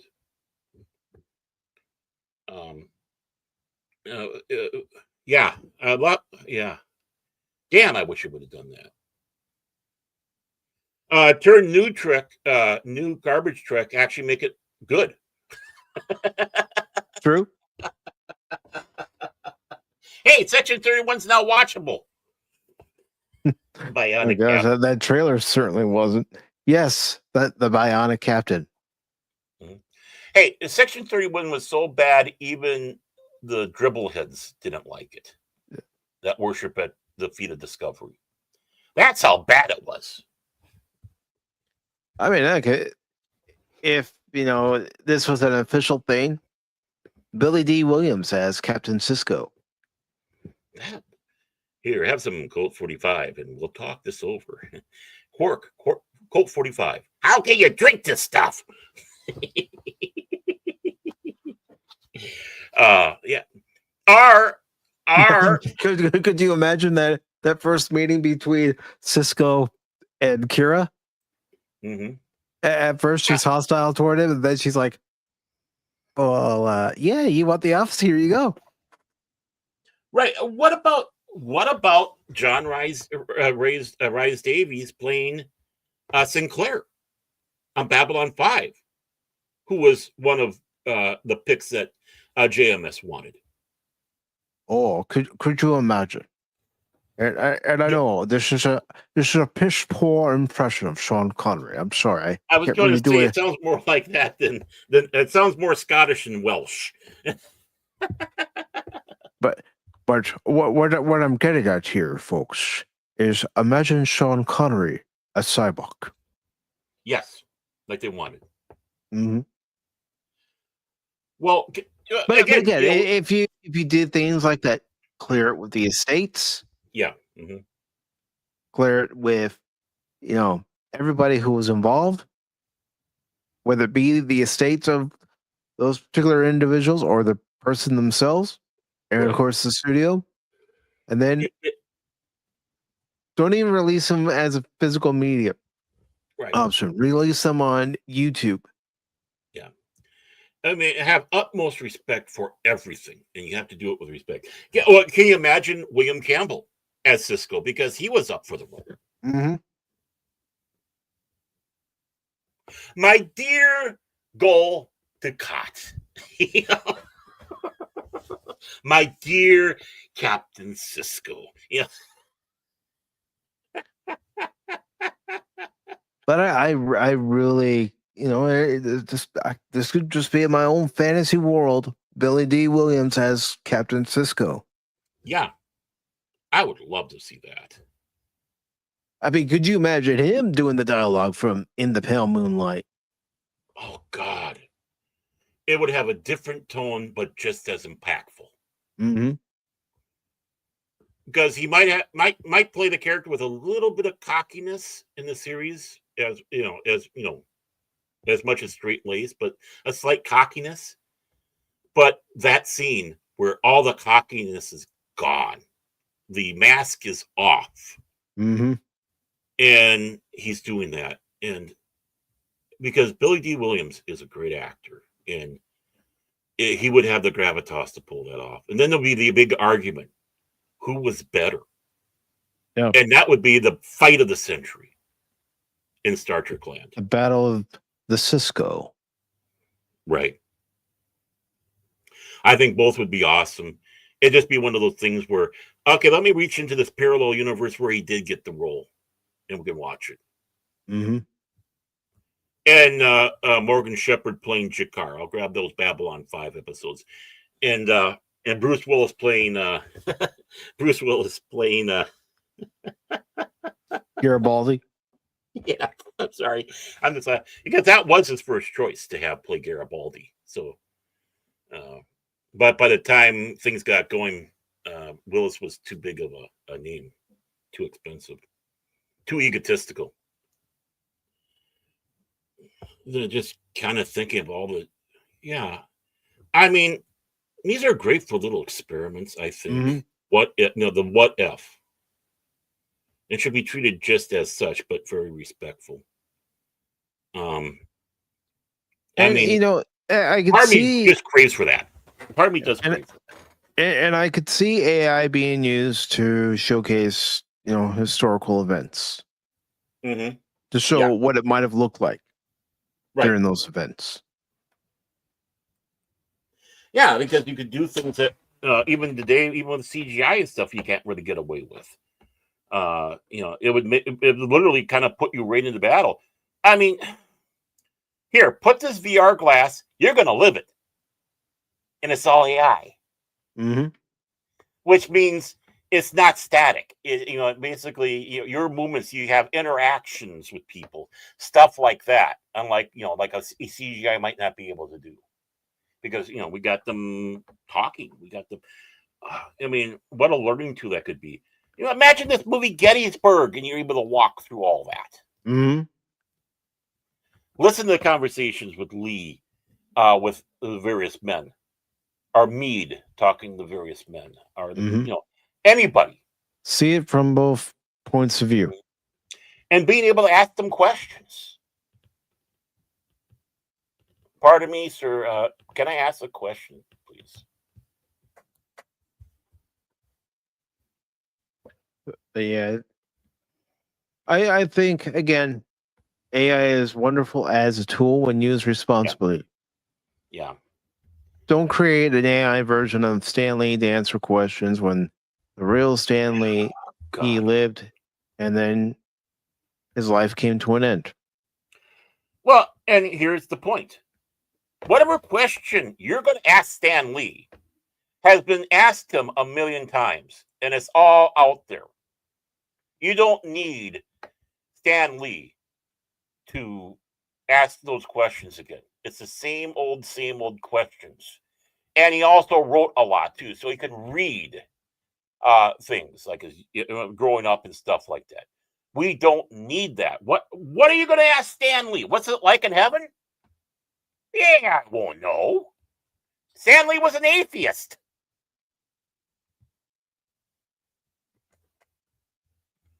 So, I mean, fans can ask some of the dumbest questions out there. The guy can be done saying something, and the person will come up there and ask a question pertaining that basically they already got the answer for. Mm-hmm. You don't need an AI celebrity or whatnot to talk to. I'd rather talk to the actual person if I had the chance. I know someone like Stan Lee, you can't talk to him in person anymore. No. But I'm just saying that's why you take the chance to go to a convention if you're interested in meeting that person, and you ask him that question. the one thing you could do is use that where he's discussing and talking. You take everything you know about Stan Lee and compress it in there, and he goes out there and do like a TED talk or whatnot, right? But no questions. What questions can you ask a dead man? But you can hear what the dead man says. Yeah, I can see that. Bringing people back to life from history, filling with as much actual information about these people, and letting them discuss it, like a lecture. Oh, I've seen the AI Jesus. Yeah.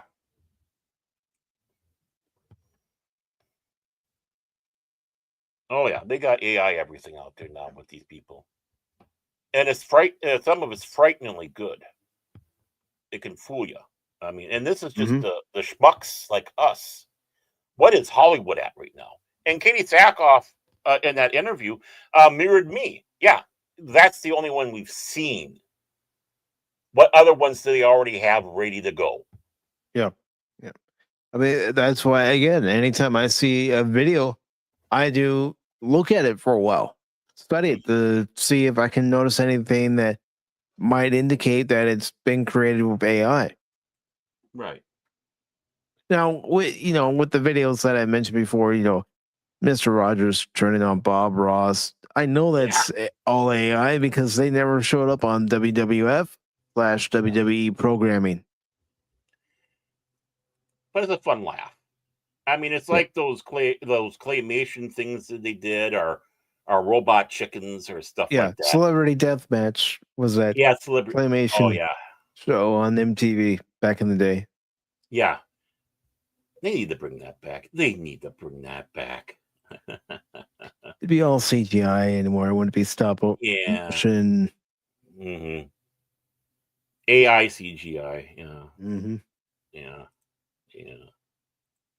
But Baron, I think this is a good point to start wrapping up. I'm not going to worry about the weekend box office for this weekend or any other articles. I want to know where the cats are.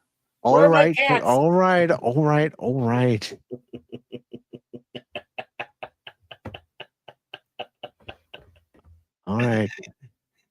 I don't want Baron to cry. He'd be crying the whole rest of the week, even on Wednesday, because I didn't check to see where the cats were. Well, I would not hear the end. Oh man, they're hanging on. They are. Yes, one theater too. I bet you it's just one theater. Two theaters. And they're not at the bottom. They're close to it. But they're still up there. Woot! One of these days, I want to see Superman beneath Cat Video Fest. I hope it lasts that long. Okay, I got my fix. We'll definitely check next Sunday. Mm-hmm. All right. Since I have this open, videos were there. We might as well just take a quick look at everything regarding you. Never, same. Never heard it. 8.1 million, 3,425 theaters in its second week for a total of 27 million. Whatever. Pathetic. Come on, you gotta bump those numbers up. Black Phone 2, 8 million. I've heard of Black Phone and Black Phone 2. I've never seen them. 61 million in its third week. You would have thought, especially in the last week of October, that might have done a little better. Mm-hmm. Yeah. Chainsaw Man, the movie, 6 million. Yeah. Mm-hmm. And its second week, it's already at 30 million.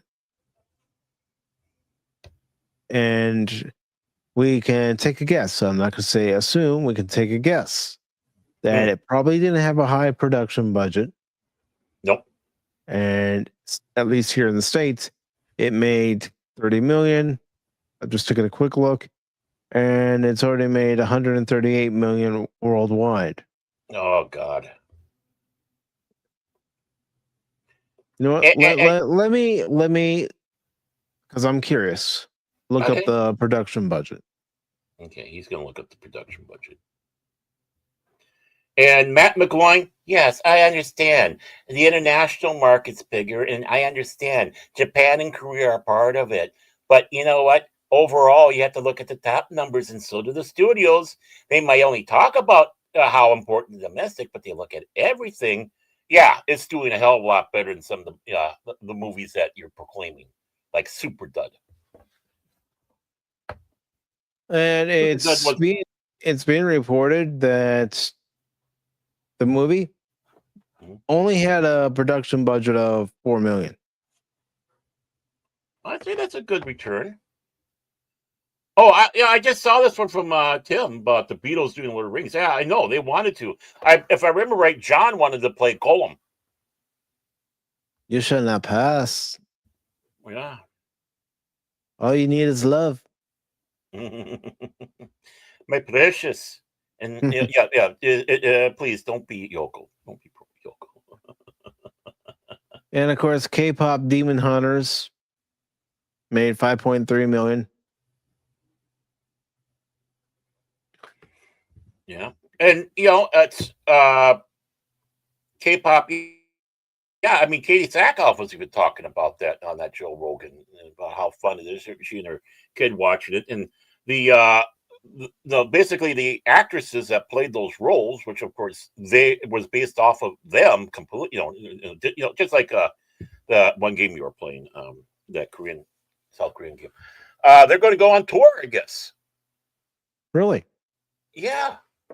Which had at first Rogan flabbergasted. He was thinking, "What are they going to do? This? How are you going to have this anime?" It's like Kate Sackhoff kept on saying, "No, the actresses that played it, that they're basically modeled their bodies for these characters and really sang in there. They're going on tour." He finally got it, but he wanted to see a side by side comparison. But they brought up the actual actresses in their anime forms alongside, and yeah, a lot of them, yeah, you can see it. Oh, by the way, I just want to throw one out there. Jodorowsky, I think that's how I can't pronounce his name, but his version of Doom, where Salvador Dali was going to be the Emperor and Orson Welles as Baron Harkonnen. They got that big DVD. I mean, the script for that is just insane. I mean, big. It's huge. It's like a phone book. But can you imagine AI doing that? That would have been interesting. Yeah, it wouldn't have been. I don't think it would have been very close to Doom, but it would be a weird psychedelic trip, I tell you. Orson Welles as Harkonnen, Salvador Dali as the Emperor. And yeah, I mean, they were contacted. Salvador Dali, though, was asking for an insane amount of money to do the part. I mean, insane. But Jodorowsky, or how you pronounce his name, he's crazy himself. I'd love to see that one. Maybe in a parallel universe. Maybe. And at number 5 this week, and only its second week in release, is Begonia with 4.8 million. You'll shoot your begonias off, son. That's from anyone who watches IPD. By the way, we don't have the box office up. I want to see the box office.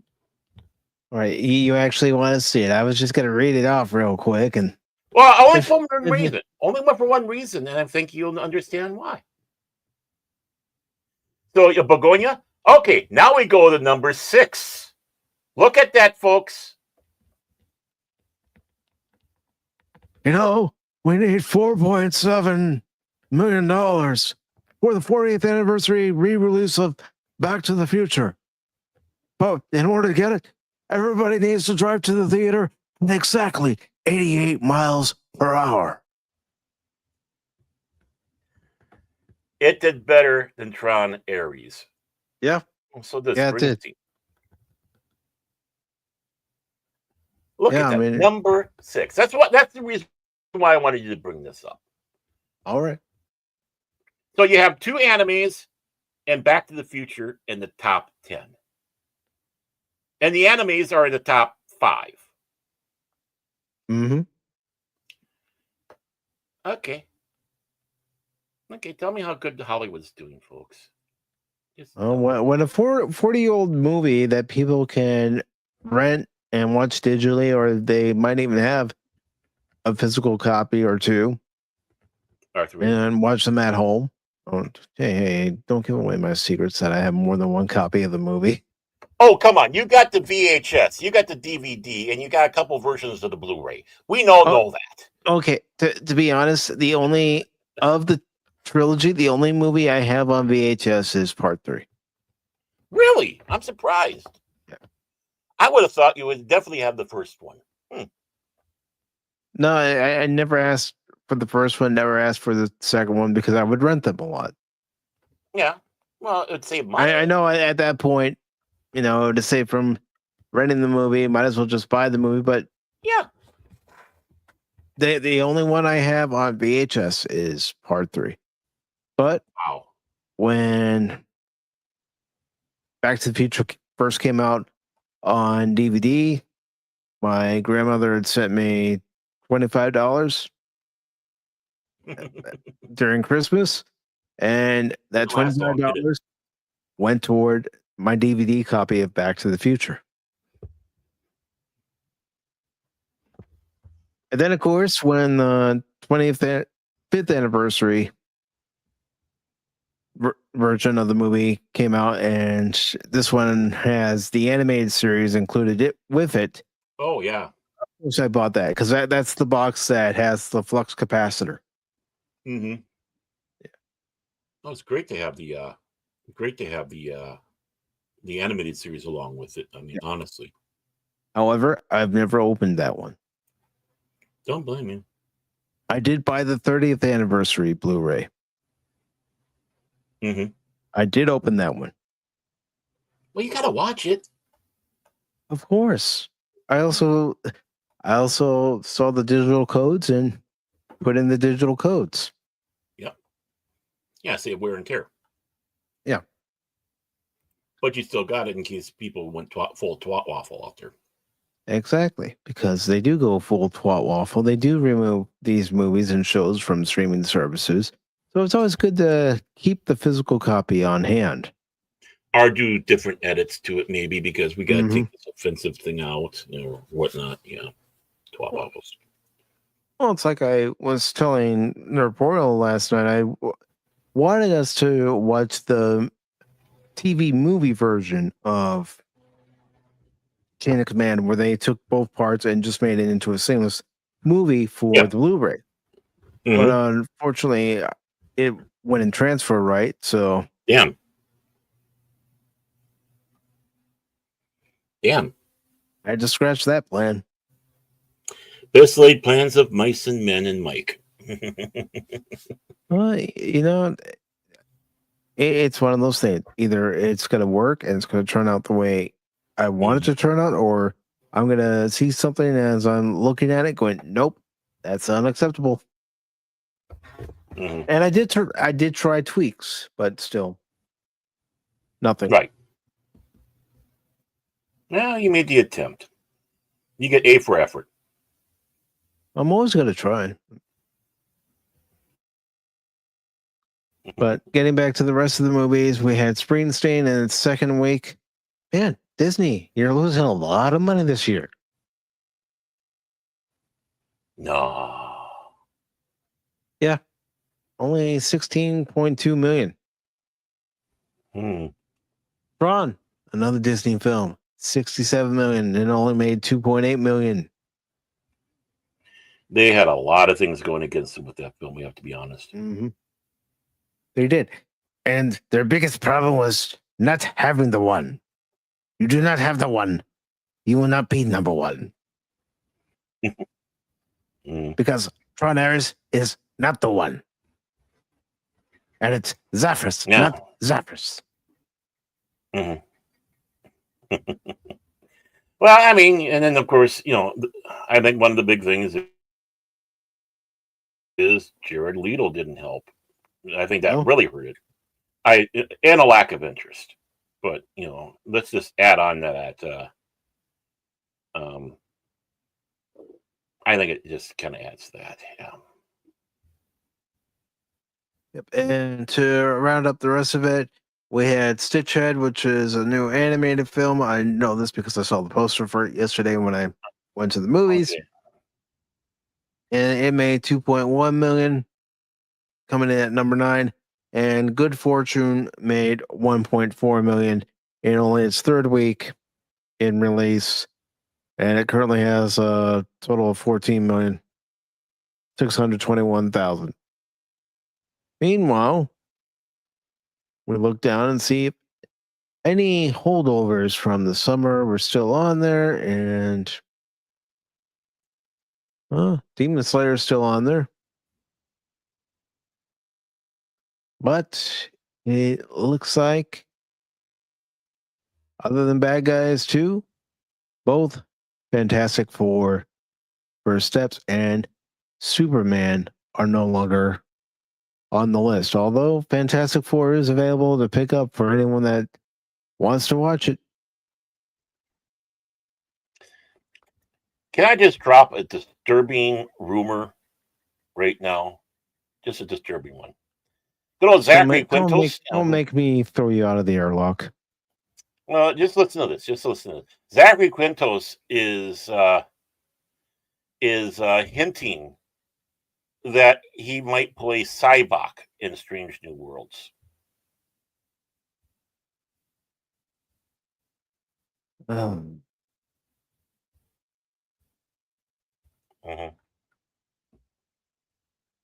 Yep. That's not kick-worthy cringe, but again, it just kind of falls back to what we've been saying, even through this entire movie. It's like, out of ideas, Hollywood? I think they are. Mm-hmm. I don't just think they are. I know they are. No, I mean, there's no thinking about it. The science is proven. Don't question the science. It's gone. It's like, this is the time you can question. You don't question the science. We know it's dead. They keep on beating that poor dumb horse to death. Yeah. But Baron, before we get out of here, sunny news on the way out. Sunny news.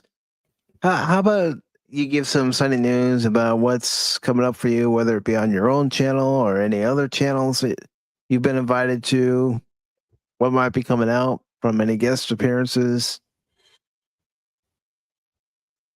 Well, yeah, I mean, when it comes around to like streaming and stuff like that, other than doing this, things are in the air left and right on stuff. So we'll see how things go and how things plan out. I don't know if Cash put out any other episodes of Cranky Old Fans on his channel. I can look. Oh, you can look. Okay, yeah, I'll let you look while I blabber. But I know the first one is on there at Phantom Hooligans. If you're on Rumble, you can still see them on the Cash Money Madness channel over there. So what we're doing is, being that they've never been played on YouTube, even though they're technically a repeat, but they'll be a repeat off of Rumble. So it'll be a first-time watch for those that were only on YouTube. So I know the first episode's on there. I hope the second one is on there. I'm looking. And I know Cash was grinding my gears because I spelled something, one of gatekeeping wrong, and called it gatekeeping. So I only see episode 1 of Cranky Old Fans on the Phantom Hooligans right now.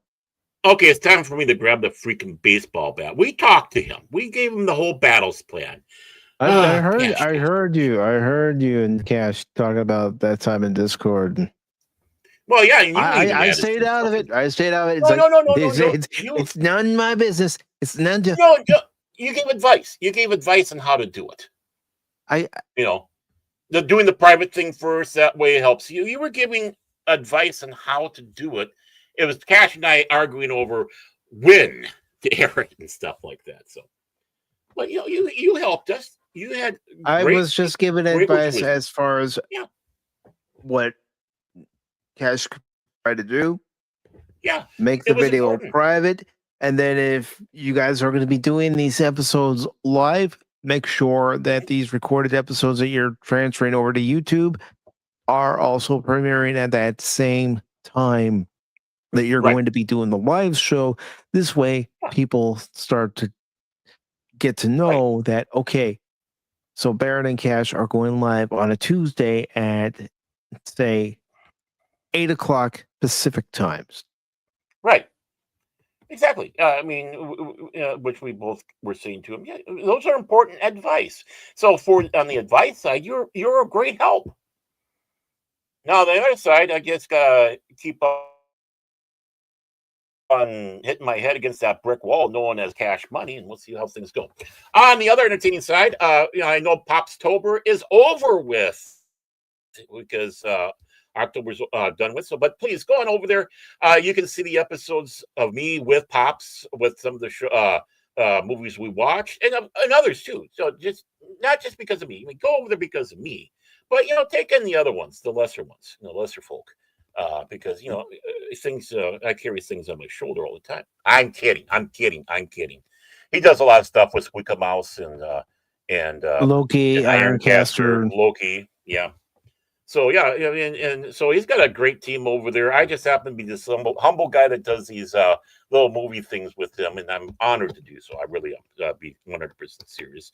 Got one done the other week, so I can't wait to see that. Usually they go behind members only at first, but you can still keep an eye out when it goes fully for the public. And Friday we'll be filming the next one, and I got a devious thing in mind for the next ones after that, and I'm going to see if he bites at it.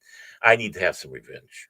And this will be it. So, not going to say what. Revenge is a dish best served cold. It's very cold in space. Especially for someone, especially for Florida man. Here I am, Mr. Cold up here in Minnesota. I'll give you a little bit of snow. I'm teasing, Pops. Just pulling your... Well, partially teasing you. Yeah. Partially teasing you. But I think I'm old one. But yeah, be on the lookout on that. So please, Pops is a great friend of our channel here. We all adore Pops. So you can't go wrong with Pops. So please, he's a great guy. Channel. Yeah, go to his channel. He's got a lot of wisdom to him. He's been in the business for crying out loud. I was going to say he's seen things in the business and. He's seen things you people cannot. That we've also seen, but we approach it from a different perspective. Right, exactly. But we're able to talk, eye to eye on these things. I mean, yeah, our reviews might come in different, he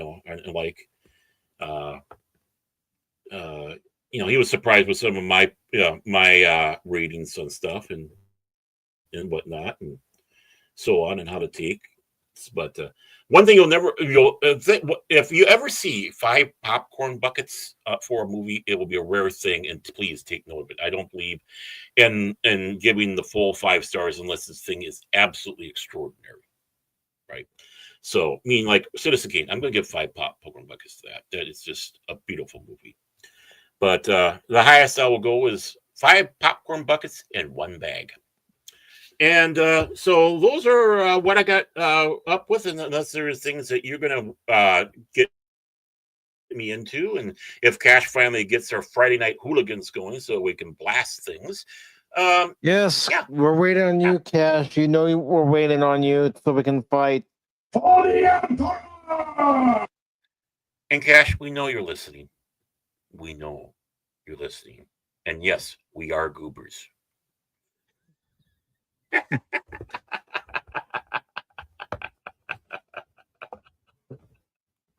Yeah, we are.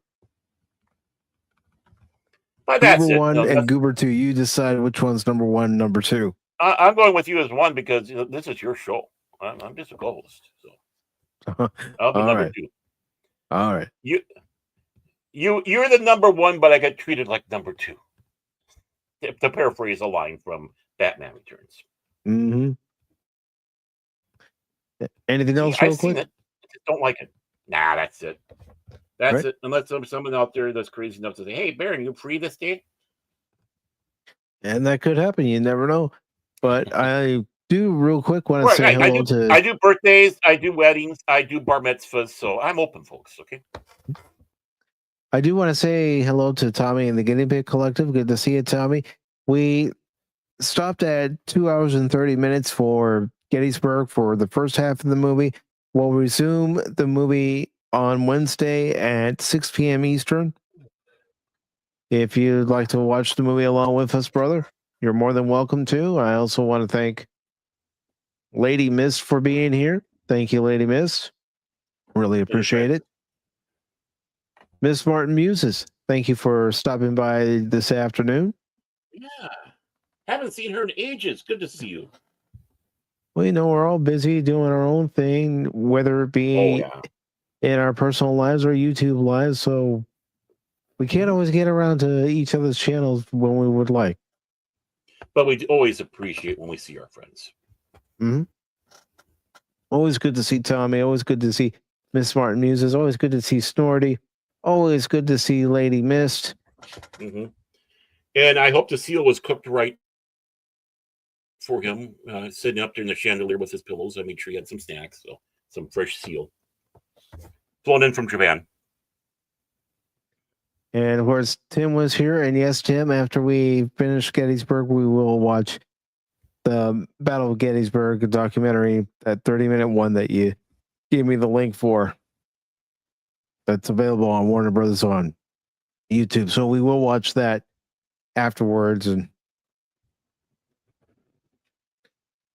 But as far as what's coming up on the channel for the rest of this week, we will have Black Myth Wukong on Tuesday at 5 p.m. Eastern. I am finished with WrestleQuest, and I do mean finished. I finally beat the game Thursday night. It kept going and going and going. It's like, okay, are we there yet? Are we to the end yet? Come on. And I hear it got weird too. So yeah, it did. It just kept throwing one thing and another. It's like, come on, let's end this. Come on, I'm ready to end this. I enjoyed the game. Best $11 I ever spent on the game because it was on sale, but I was ready to be done with it. I didn't want to put it off any longer. I just wanted to be done with it. But we'll be playing WrestleQuest on Tuesday at 5 p.m. Eastern, and then Thursday at 5 p.m. Eastern. And I am using the game's in-game filters for it, so I can broadcast it on YouTube without any problems. That's what they're there for. But I'll be playing the first 6 episodes of Dispatch. Sanitize for your protection. Well, I'm sanitizing it because I know how YouTube's going to get it if I just leave it as it is. Right. Sanitize for Mike's protection. There we go. No, not my protection. I've played the episodes as they originally are. I haven't played them as a filter unless you consider that night that I was showing you in cash the first 2 episodes, and I let you know this is how I'm going to be doing it when I stream it. Right. But I will be playing Dispatch, and Dispatch right now for me and a couple other people that we both know, I would consider it the game of the year. Because you're the director of the story. You get to decide, okay, does he choose this person? Does he choose that person? Do you make a left when you should have made a right? That's all up to you. Mm-hmm. If I have a 50-50 decision, 80% of the time I'm wrong. Well, I thought the Blue Jays were going to pull it out. 7 games. I had them pick for 7 games. Thought they were going to pull it out. 9th inning comes, and I'm going, this feels very familiar. Except there's a red C on the hat, not a Blue Jay.